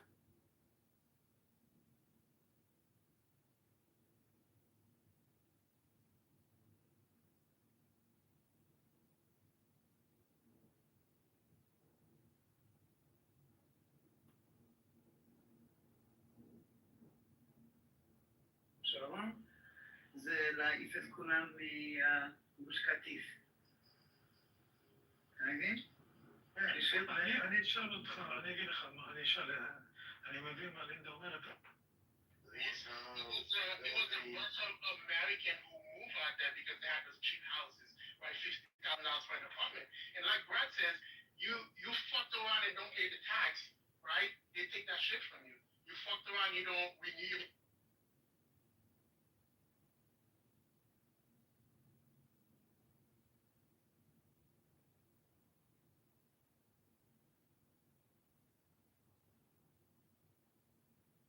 But it's not.